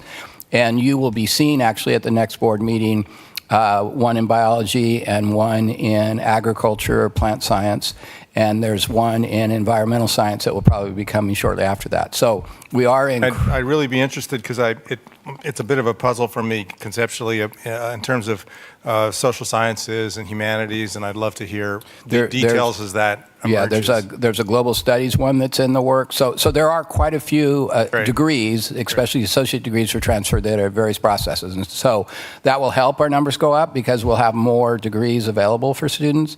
In regard to certificates, Crystal already mentioned that the Chancellor's Office has changed Title V so that rather than 18 units being the number of units in a certificate of achievement, now it's 16. And to have the occupational skills certificates, community colleges can submit those to the Chancellor's Office, and if they do, then they're transcriptable, and so they're changing that number from 12 down to 8. So what's the timeline on this? Well, so that will take a little bit longer than the degrees. What is happening right now in curriculum and instruction is that we're working with the CNI reps and the faculty to look at occupational skills certificates that were in the range of, we'll say, 14 to 17 and a half. And we're asking them to start bringing those through the curriculum process. The ones that aren't at 16, we're asking them to evaluate the courses that are there and see if there's a course or two that they could add to increase that number. So you'll start seeing those coming to you, but those will probably be a few at a time because there's a lot of work, basically, that faculty have to do in the various departments to do that. So we look forward to seeing. And if I can just pop in there, the number 8 is really significant because what falls into that are things like emergency medical technician, EMT, which up until once Title V changed back in 2008 to define a small certificate as a minimum of 12 units, it meant that students couldn't graduate, and if somebody came and just took an EMT class from us, they counted as a failure. Even if they left our institution, went and got certified and got a job, they didn't count in our favor. Right. But with that 8 number, it means that we'll be able to capture more graduates and more success metrics. Same thing would be true if we had CNA and those kinds of programs. And the other thing that I'll add to that, the main driving force of decreasing the number from 18 to 16 is because of financial aid. Yes. A student can Right. get financial aid if their program is at least 16 units. And so since our certificates of achievement were 18, they basically anything less than that, they couldn't get financial aid. And Yeah. many of them, like the students that Dr. Indrogenis is talking about, they couldn't get financial aid if they were trying to get Yeah, those. I know we'd also heard from the Business Council at the foundation about the nursing program and some of the excess credits that they have and some of the challenges that means for, so I know it's a campus-wide it's- issue. yeah. So two more quick ones. Crystal, 51% transfer rate, that seems, high, quick, a lot. Sure. I think let me go. Sorry. 51% increase in transfers. There it is, slide 6, yeah. Yes, these are actually our ADTs, and we are already pretty close to hitting the 1550, and I'll let Dr. Olivo talk about that. Yes, last Friday was the Associate Degree for Transfer verification deadline for the CSU system. And last year, we submitted 1,224 of our student names to that system. On Friday, we submitted 1,398. So we're continuing to climb and increase our numbers through, working directly with our students, identifying who our students are in the student information system, and how close they are to completing, and reaching out to offer personalized support to the students. And it really helps us when the faculty in curriculum and instruction approve more associate degrees so that we can continue identifying students who are on track or who we can get on track so they can complete. So we're very confident that we can reach this number. I have a huge spreadsheet of student names and information that I've shared with the executive committee with many, many students, thousands of students who are already making the right decisions about courses, and we'll be able to meet this number very easily. Okay, so just for the trustees' benefit, so we're looking, it's a moving target. We're looking at a baseline of actually 2 years ago or so. Yeah, okay. And so you feel that's a conservative estimate based on that? Yeah, we felt actually pretty comfortable with 1550, and I had talked to Dr. Olivo, and we knew what was in the pipeline. Okay. We'd also done some looking at students who were like within 60 or 70% of completing degrees, so we knew that we could probably hit that pretty easily. And then the final question was salary data. How confident are you that you can capture that? Well, the good news is I don't have to capture it. They capture it for me. Okay. I'm not confident with it at all. Yeah. But it's what's provided to me. We actually, I have an analyst in the office who focuses entirely on CTE. And when I showed her that number, she's like, "Where'd you get that? That's wrong." I mean, Yeah. and so she pulled up the launch board for me, and she said, "It's 25,000 on the launch board." She goes, for 16, 17, she goes, "I don't know where you got the 24." And I showed her, and she's like, "Well, that'll probably change." Are we anywhere close to capturing accurate data? I think the Chancellor's Office has a better relationship with EDD and is getting better at capturing it for us. I think they're making a real push for it. Okay. And I think that's very helpful for us. It's hard for us to get it. Yeah. Because I do order EDD data, but it gives me very broad categories, and the Chancellor's Office is able to drill that down for me a little more. Trustee Chen Lao, you're next, and then we'll start again from the right and take another sweep. I only have one question. We have more students outside of the district than in the district. Correct. How does that impact this formula, or does it impact the formula? Are you talking about the student-centered fund? Yes, right. It does not impact the students. I don't believe it does, Terry, does it? No. Students coming from out of the district? No. No, there has been a proposal on the table to actually fund colleges based on in-district versus out-of-district, but there is a massive push against that. That would not be good. Right now, I don't think it's going to happen. Okay, thank you. Okay.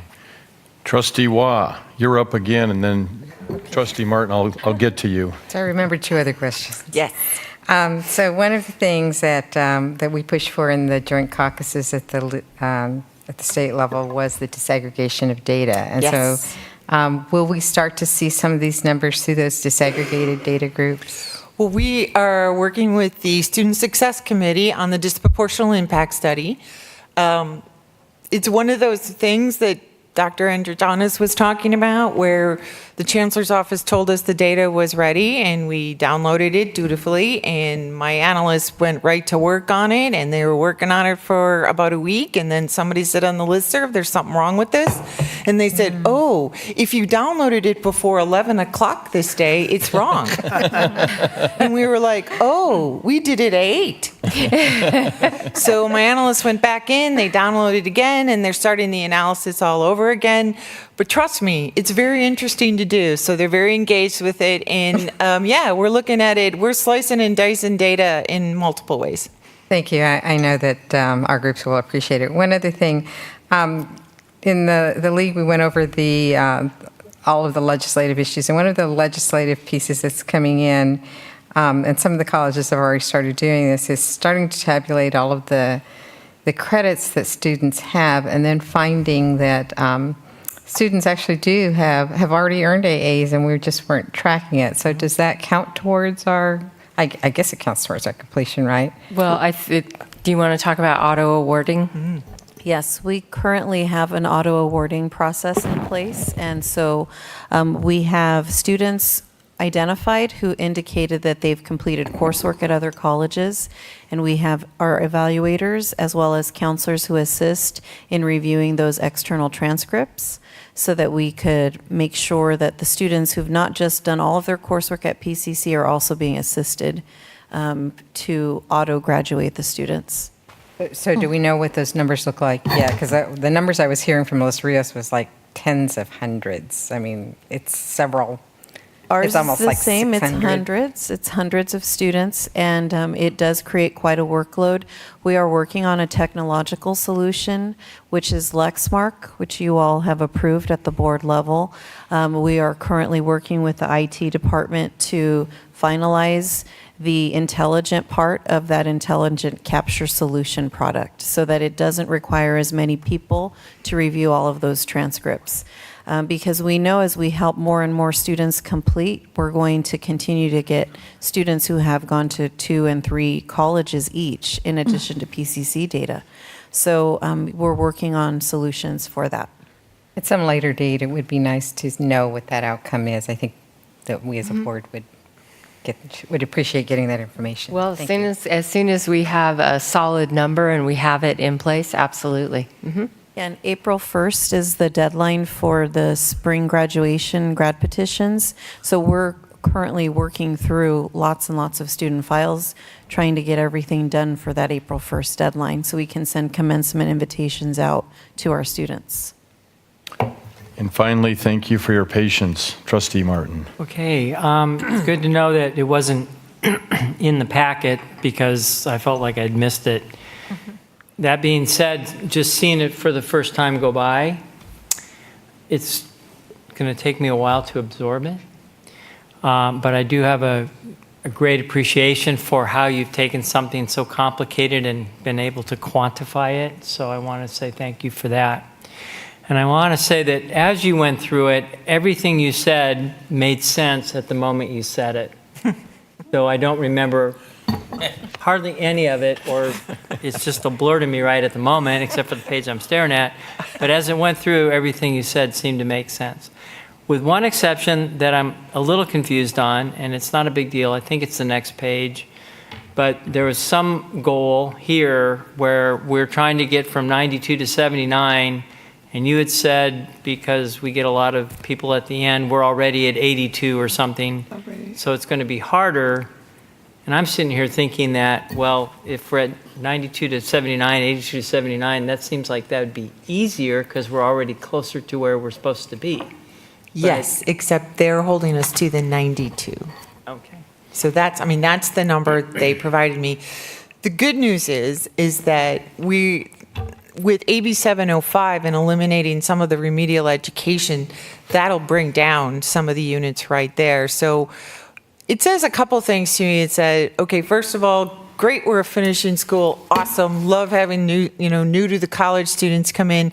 But it also says that means we're gonna have to work a little harder on getting new students in who are new to college and keeping them here and getting them out and faster, because that will bring the number down for us too. It's an average, so. Okay, so I'm just going to believe you.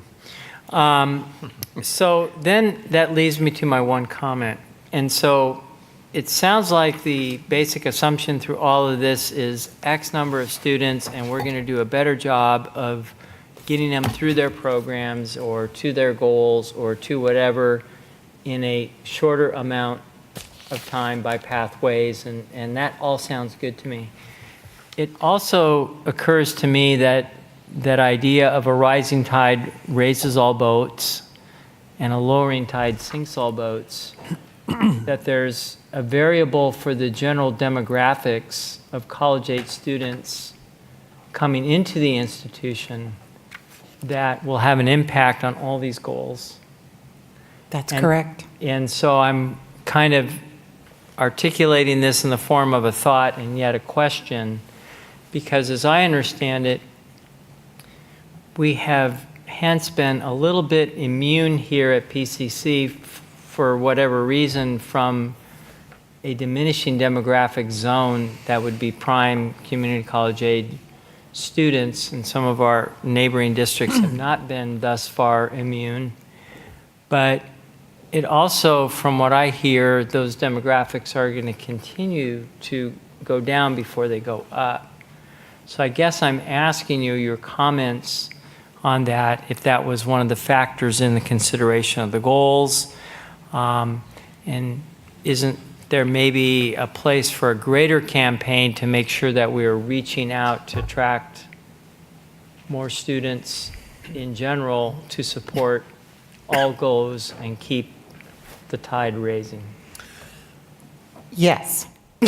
I feel better.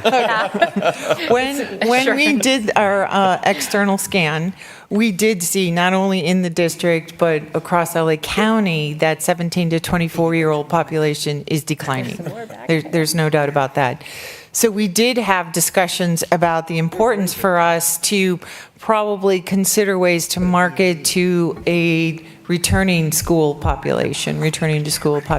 So that was part of the discussion, particularly when we talk about our certificates of achievement. I know right now we're about to write a proposal to move some of our certificates of achievement into the online format, because they would be great to offer to working adults who could use this as a career boost. So we are having those conversations. It's a shift for us because we have been predominantly, 70% of our students have been, and actually for us it's 17 to 24 years old, and we know that's shifting. So yes, we did talk about that when we were developing these numbers. Okay, thank you. Okay. Thank you, Trustee Martin. So Crystal, once again, I want to commend you as a numbers person myself. You have a talent for taking numbers, which can be very boring, and not only making them interesting, but easy to understand. So it's a gift, and you have that gift. I do have a couple of very quick questions for you. If you could go back to slide number 6, please. And this is just for a point of clarification. In 2A, we're going to go from 1,025 to 1,550, and 2B from 2,052 to 2,700. And I'm not understanding that because there's something I'm missing, because we have more students transferring to a 4-year than the number of ADTs that we're granting. So Sure. What's my confusion there? You're not confused. Remember, the ADTs right now for us only go to the CSUs. So we transfer a fair amount of students to the UCs, which is what is part of that 2052 you're seeing. Oh, okay. So the I didn't realize. So the ADT is only right now applies to CSUs. Correct. Okay. So thank you. That explains that. I didn't understand that. And then if you could go back to slide number 7. I think Dr. Juni has more information. So something else I would add to that, we have students that transfer without an ADT. Sure. And so because there's not an ADT in all areas of interest for students, and so many of them are not working on an ADT, but they're working on transfer. So at 2B, for example, someone could be at PCC for 1 year and transfer. That's correct. And then they would fall into 2B and they would never make it to 2A. Right. Got it. Okay, and then if you could go to slide number 7. I think you were explaining that the challenge is that we get students that attend other community colleges, and by the time they might come to us perhaps to finish, they've already accumulated a whole bunch of units. And then I'm reading your language here, and it says who have taken at least 60 units at PCC. So we're going to, the way we're going to resolve that or wash that out of the system is only looking at those that took at least 60 from us, so it's not artificially high by virtue of these students that come from the other colleges? Well, let me just clarify. This isn't my language. This is the language they gave me. Okay. And this is the language that they said, this is how they came up with the 9252, that the students had to have taken 60 units to complete the degree here. So what we said is, well, that's nice, except they took, 20 units somewhere else before they came to us and before we got them on the right path, got them the right 60 units and got them graduated. Okay, thank you. And then final question on the next slide, number 8. On 4C, it says from 70% to 75%, and I thought when you made the presentation, I thought I heard you also mention the number 40%. Oh, correct. Okay. So as you can see in the first line, it refers to the CTE outcome survey, and it's actually literally a survey. So what San Jose College has a grant from the chancellor's office to administer this survey. They do it for all the community colleges. So we send them a list of our graduates who got a degree or certificate, but we did not transfer to a four-year institution. Then they send them a survey. And our response rate, our college's response rate for that survey is 40%, which is extremely high for an online survey. Got it. Okay. And of that 40%, 70% said they were employed in a field close or very close to their field of study. Okay, thank you. Seeing no other questions from my fellow trustees, we'll conclude this study session, and I'll put the gavel back in your capable hands. But can we Dr. say Fellow. thank you to Crystal first? Can we say thank you very much for that? Thank you, Crystal. Thank you. Good job, Jim. Okay. We'll now turn to back to open session and Superintendent President's report. Okay, so as I had to last month, unfortunately, I am going to start with requesting a moment of silence for one of our students, my India McCullough. She was killed in a car accident on March 1st, and she was only 20 years old. Her nickname was Mai. She was a cheerleader at Pasadena High School before she came here. And I guess at the celebration of her life last week, all the guests wore shades of purple because that was her favorite color. So if we could just have a moment of silence.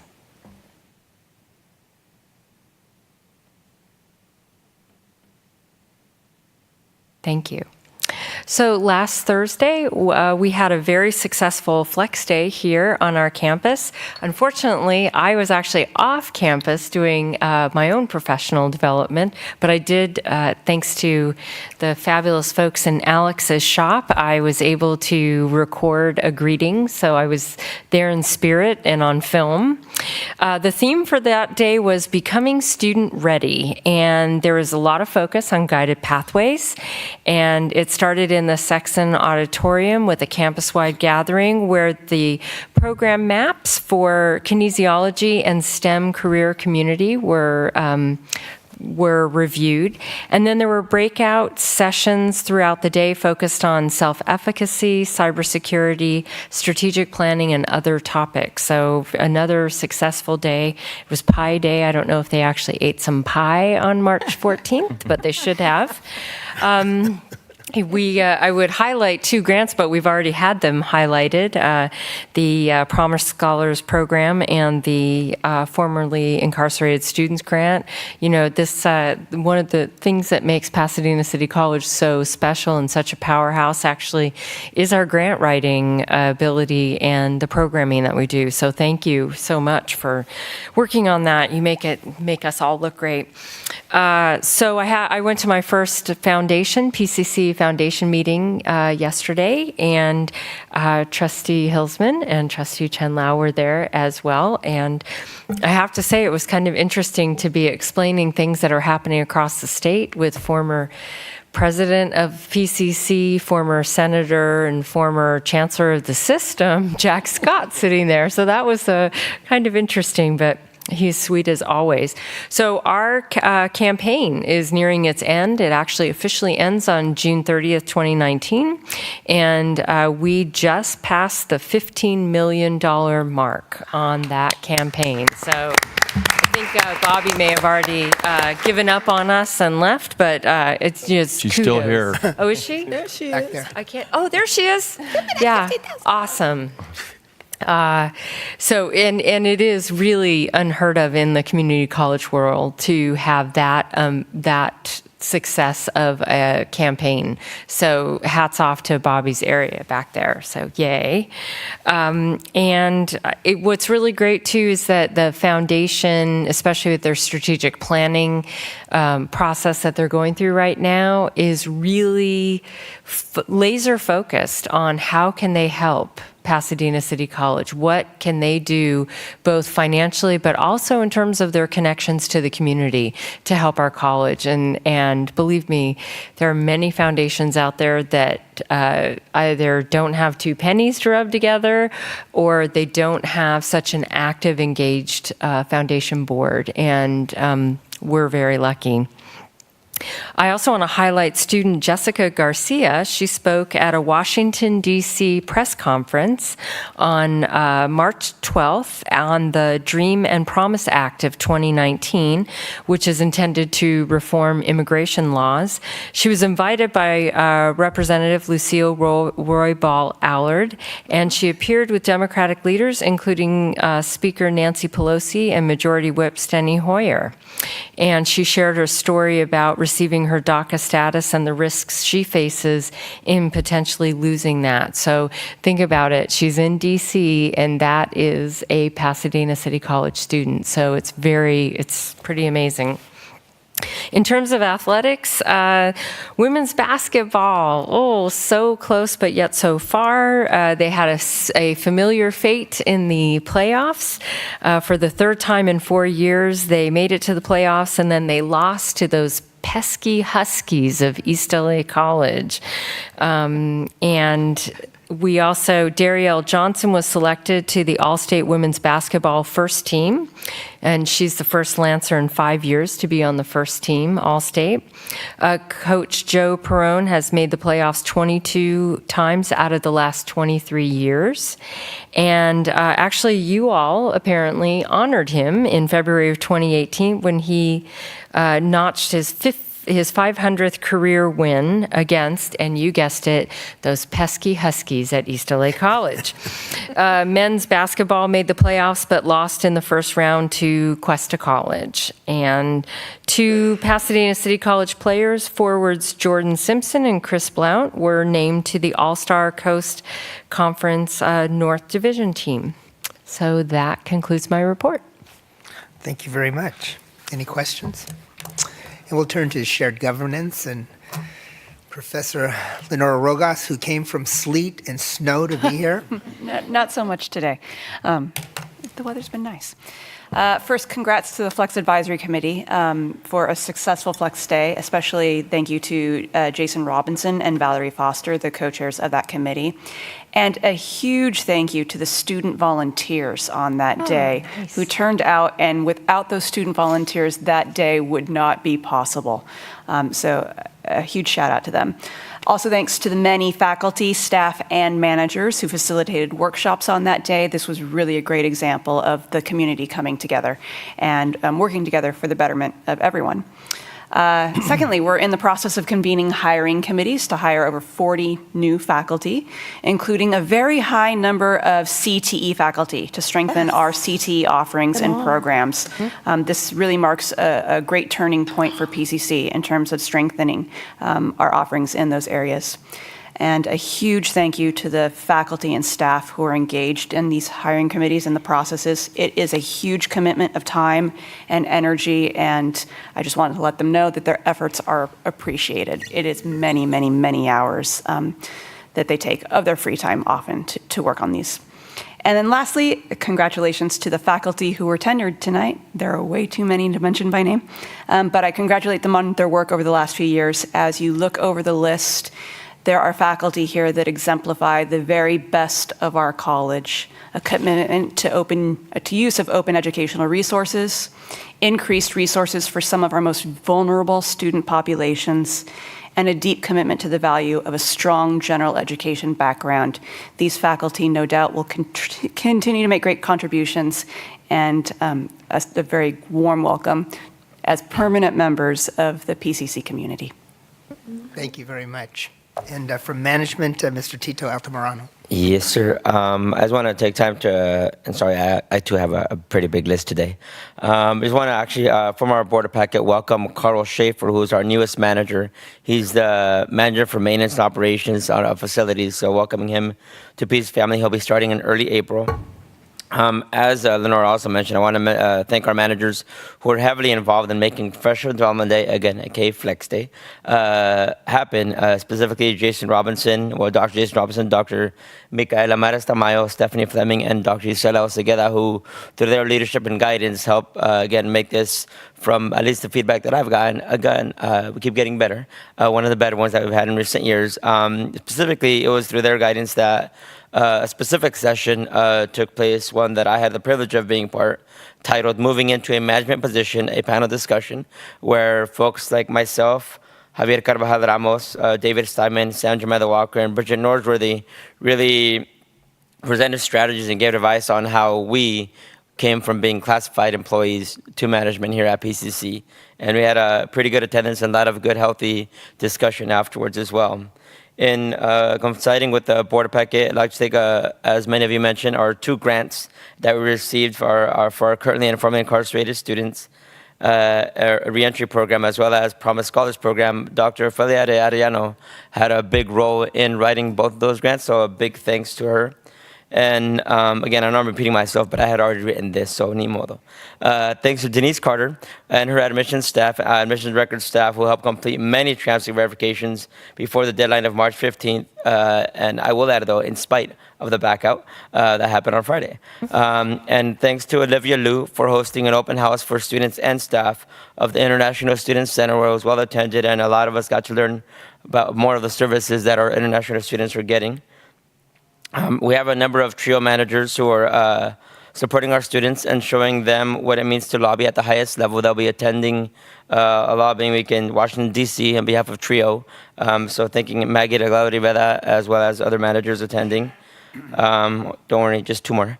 I want to thank and congratulate Dean Isela Osegueda for being accepted and leading a cross-functional team at the RP Group's Leading from the Middle Academy, which focuses on guided pathways. Again, it's another example of her work and leadership, such as the redesign of the Writing Success Center and other equity-minded initiatives that support our college's mission and positively impact our students. And lastly, literally like Lenora, I want to thank our deans and managers for their work on all of our hiring committees that seem to be, that see them incredibly busy these past couple weeks and in the upcoming weeks. And we just really thank them for their guidance in making sure that PC is staffed accordingly. Thank you. Thank you, Tito. Yes, Mr. And Tito, one more item. How did you do in your basketball game against the students? No comment. And I will remind you, I offered my services as a ringer, and they were not taken. From the Associated Students, we have Andrew Mendoza here. Hello, everyone. Just to be very brief, the Associated Students will be partnering with the Third Wave Feminist Club to be holding a women's celebration for Women's History Month. It will be in the Quad on March 21st, so I hope to see everyone pass by at least. And second, The Supreme Council has actually passed a resolution regarding acknowledging native lands before conducting official business. It is something that has also passed the AS Executive Board, and we are extremely proud of it. And basically what it does is whenever, again, we conduct our meetings at the very beginning, we just say, we take a moment to acknowledge the fact that all business being conducted on campus is being conducted on native land. It is very brief, but it shares a sentiment that I think fits well at the college. I hope to see it pass, or maybe something similar to the sort, to move on at different faculty committees or at higher levels. But anyway, that's all I have for reports. Thank you. You know, as president, I always like to attend some of your meetings, so please invite me. I haven't gone this year. Oh, sure. I'll send you the email. Appreciate it. Ms. Hua. Well, I was in Sacramento a lot the last couple of weeks. So I was attending the all directors meeting in San Diego as part of the financial aid task force, and I was really pleased to see our financial aid people there. This group comes together to talk about, well, we're talking about financial aid reform and the really refocusing the operation on student-centeredness, not just compliance and regulation, although that's important. So I think the financial aid people came up with a lot of really good recommendations. This will be further discussed in a workshop at the CCLC conference in May, so I hope you all will come and attend. At the CCCT meeting, lots of discussion on legislation. So three of the main things I think that came up were the food insecurity and the need for legislation for our CalFresh program across the state so that we're not doing it, removing some of the restrictions that have prevented us from offering EBT cards through CalFresh. The housing issue, some of you may have seen the affordability in the housing. That effort is being led by Keith Curry, president of Compton, and Pam Luster from San Diego. So it's gotten a lot of press. They've done a lot of really great outreach and press conferences up in D.C. as well as Sacramento. So we're seeing a lot of legislation around that, acknowledging that there needs to be a view of total cost of attending college, not just registration. And then last, of course, is the financial aid piece. So we'll be coming up with a framework of recommendations both for changes that need to happen in the operation and then actions that the CEOs and the trustees should, that we are recommending that we all take to support these operations and to put policies in that really elevate this as one of the main elements for student success. I attended the Board of Governors meeting on Monday, and much of the discussion was around the online college. They have hired a new CEO, Heather Heil. She has a very, very aggressive timeline and is immediately hiring a team of 6 to come in and help. So we're looking forward to hearing more about her strategic plan, but she has a very, very aggressive schedule that has been put before her by the Board of Governors. In addition, a lot of discussion around AB 705, and there was a lot of great testimony from the students that came, really supporting 705 and what it could do for them and really moving them towards college credits as opposed to just remedial education. And a lot of really good results that are coming from colleges that show that the students are succeeding. So some of the reluctance has been whether or not we're pushing the students too hard, whether or not we're giving them enough support. But the testimony that came from the students really contradicts that and really supports that this is the right direction. This is a direction the students feel is needed and is important. So I hope that is also the sentiment on our own college. And of course, lots of discussion around the funding formula. So several colleges came up to give, and including the Academic Senate, came up to give testimony on things they hope will be looked at. I do think there's going to be a little room for looking at funding formula. I don't think it's going to be so hard line, 2 years, and you just have to live with it. So a lot of discussion about taking the temperature, making sure that we are on the right track and being able to make adjustments, but giving it some time to work. So we have 3 trustees who are working on the funding formula task force. They have just been appointed. Trustee Ransford from Glendale, Trustee Steck from Monterey, and Trustee Biggins from the Northern California school districts. And then last but not least, I gave testimony on the facilities bond. So lots of discussion on that. I asked the BOG to advocate on our behalf. We were one of the facilities that was removed from the list. Dr. Androgenis has been doing a lot of calling. She was a great advocate for us in Sacramento. Everyone, I will have to say, everyone has great respect for Dr. Androgenis, and everybody came to me and said, you don't have to worry, you got a great champion on your side. Nevertheless, I asked for an advocacy day, and Dr. Androgenis has agreed that she will be up there advocating, and I think that we need to do that. Former PCC board member Baum, who is also a BOG member, longest-serving BOG member, advocated very strongly for us, including Vice President Haynes from the BOG. So I think we have some good support. And then I mentioned that I was at Cal State LA before I came to this meeting. So I just want to report on a couple of things that Dr. Covino said.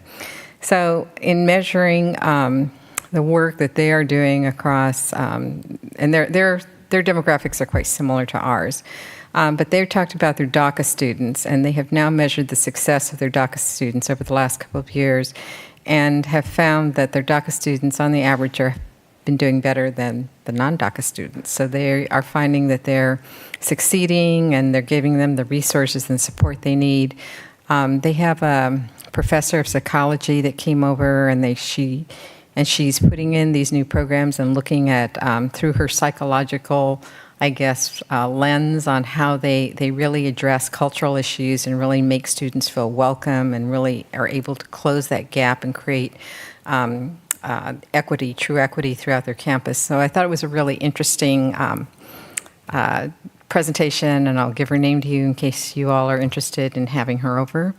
And then, and as I mentioned, Dr. Covino said, what they are looking at now, because they're so over-enrolled, and if they don't get additional funding, that they're going to have to start putting in some caps on how they enroll, but they are actually increasing their freshman enrollments and the ADTs. They're still going to give strong support for that, but their ADTs are the freshman acceptance looks like it's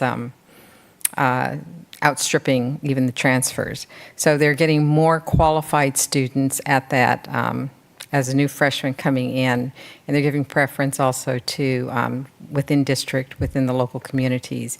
And I do want to tell Dr. Androgenis that her former chancellor, Chancellor Rodriguez, was over there strongly advocating that he will get lots of ADTs in from LACCD and be able to push those guys through. So although we're number one, we got to keep our eye on that ball. Oh, trust me.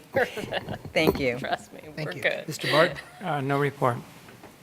Mr. Hilton? Just quickly, thank you, Dr. Androgenis, for coming to the foundation. We really appreciated that, and I know they were very impressed with your lengthy but clear explanation of what the hell is going on in Sacramento. And just to congratulate Bobby again and the team at the foundation, President Bill Hawkins, Jack Scott. The initial goal for the capital campaign was $10 million. They got $15 million, and I think there's still money coming in. So that is so impressive. And also dear to my heart is the sort of creative, progressive direction that they're taking. I don't mean progressive politically. I mean progressive in terms of future looking, in terms of things that they can do for the college that are a little bit out of the box, a little bit more creative. So I'm very excited about that. And related to that, I'm on the business council, and we're looking at all kinds of things that we can do to help in terms of outreach. I mean, I think one of our big focuses is going to be on expanding out into the community and seeing where we can find leadership there and opportunities. But in line with the strategic plans and the goals of the college.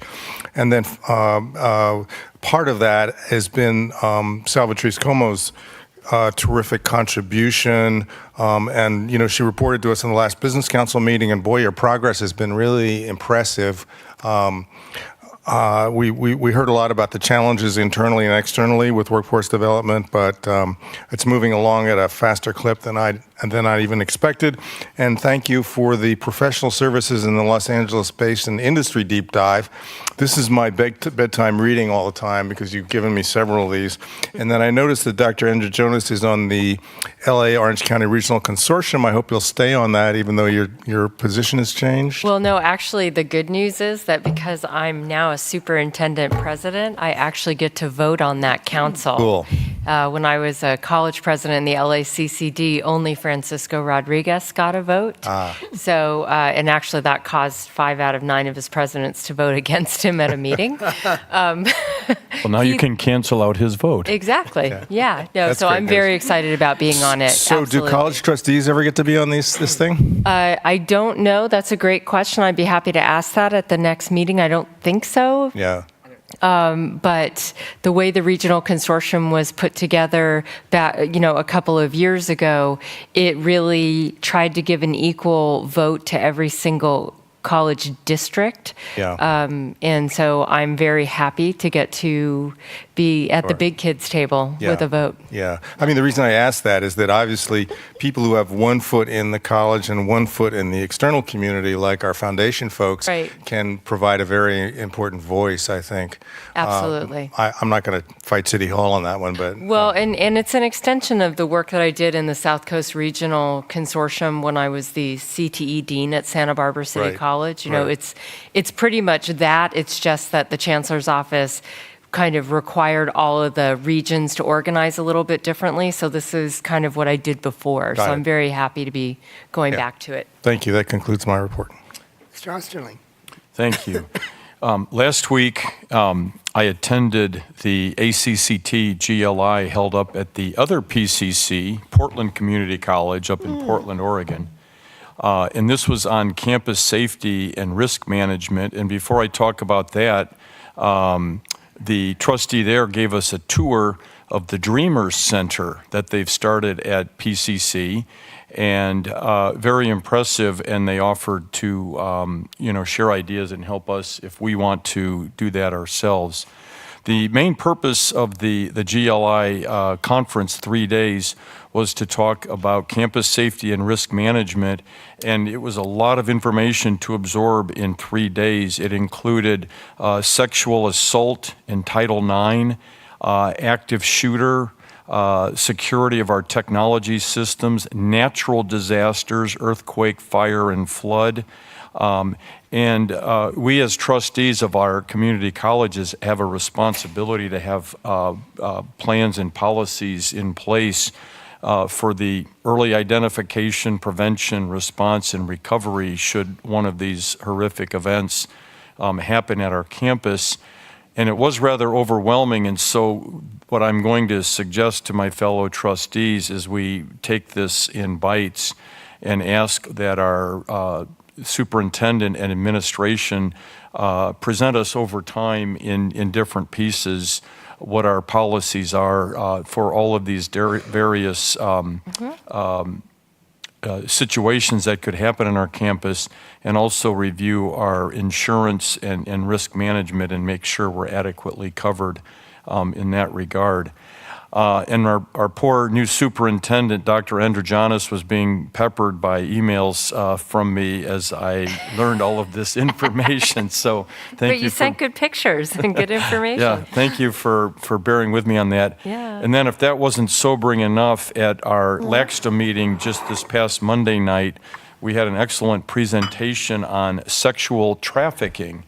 And this is going on right here in our own communities.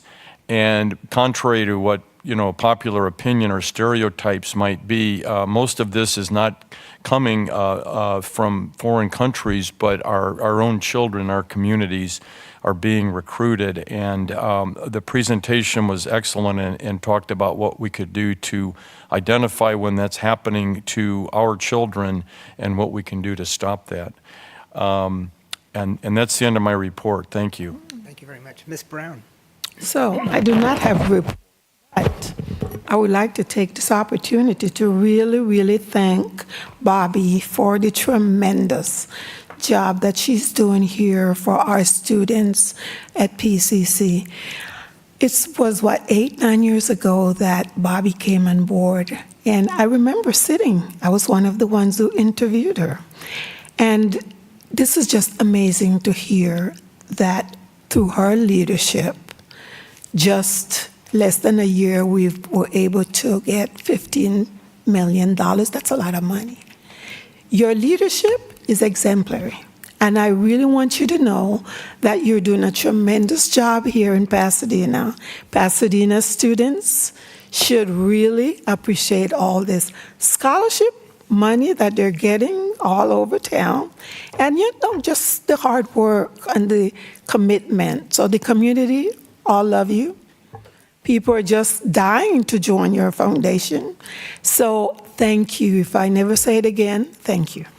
Thank you. Ms. Chilao. Thank you. March is Women's History Month, so I'd like to give a little shout out to all the women leaders of PCC, right?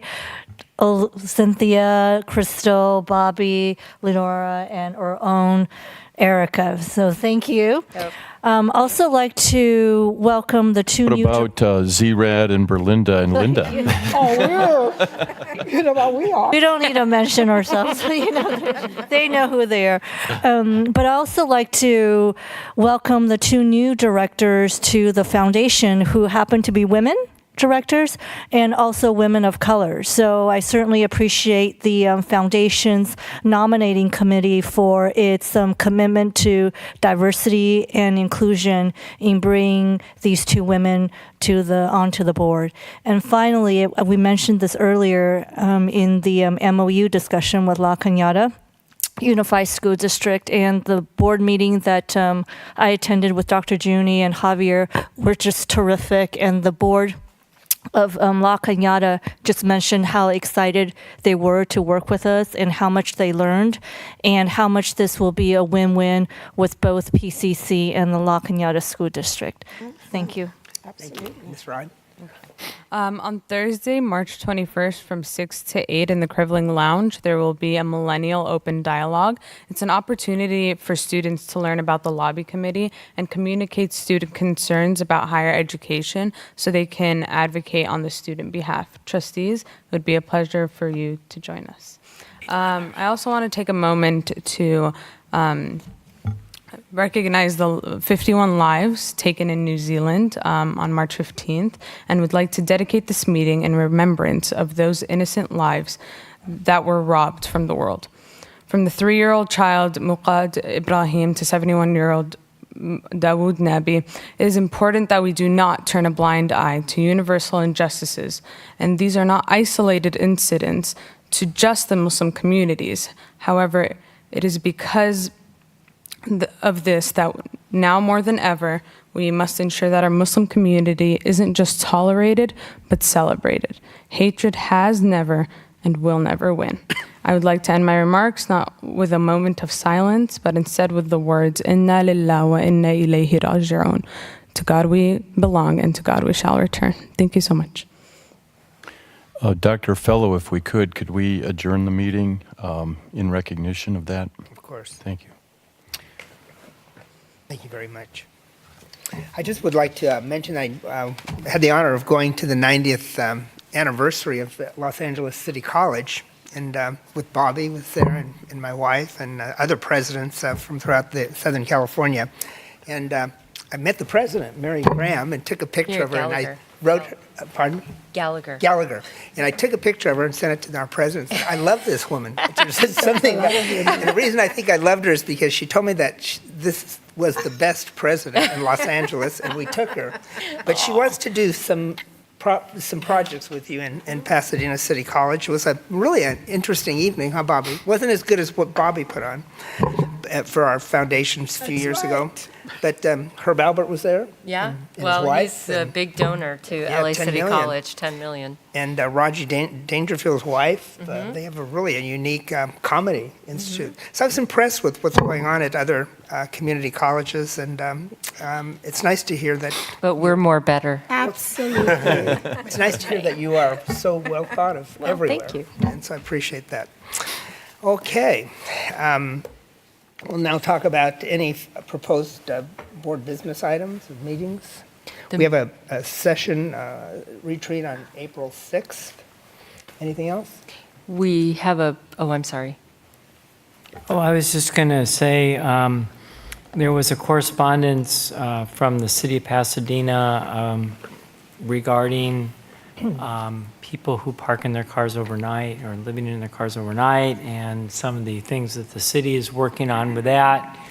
And so I had forwarded the email to our board and president, and believe it's a topic that we ought to embrace, and we ought to consider, of course, not just the main campus, but other campuses which may involve working with the city of Rosemead as well. Thank you, John. Anything else? Yeah, I just wanted to point out next Monday we'll be having a budget and a finance and audit committee meeting next Monday evening at 6 o'clock to talk about some of the potential changes to our budget for this year, just to have a conversation with that committee. And I also wanted to point out that we did change the next full board meeting to Wednesday, April 24th. So it was originally scheduled for the 17th, but it's now on the 24th. And just wanted to make sure we announced that. Thank you very much. As far as proposed future agenda items, I may bring up a future date of changing the June meeting to June 12th before graduation, because I have to leave that Friday after graduation. And I think that's it. We will adjourn this meeting in memory of those killed in New Zealand, and please keep them in your thoughts and in your prayers. Seeing no further business before this board, this meeting is adjourned.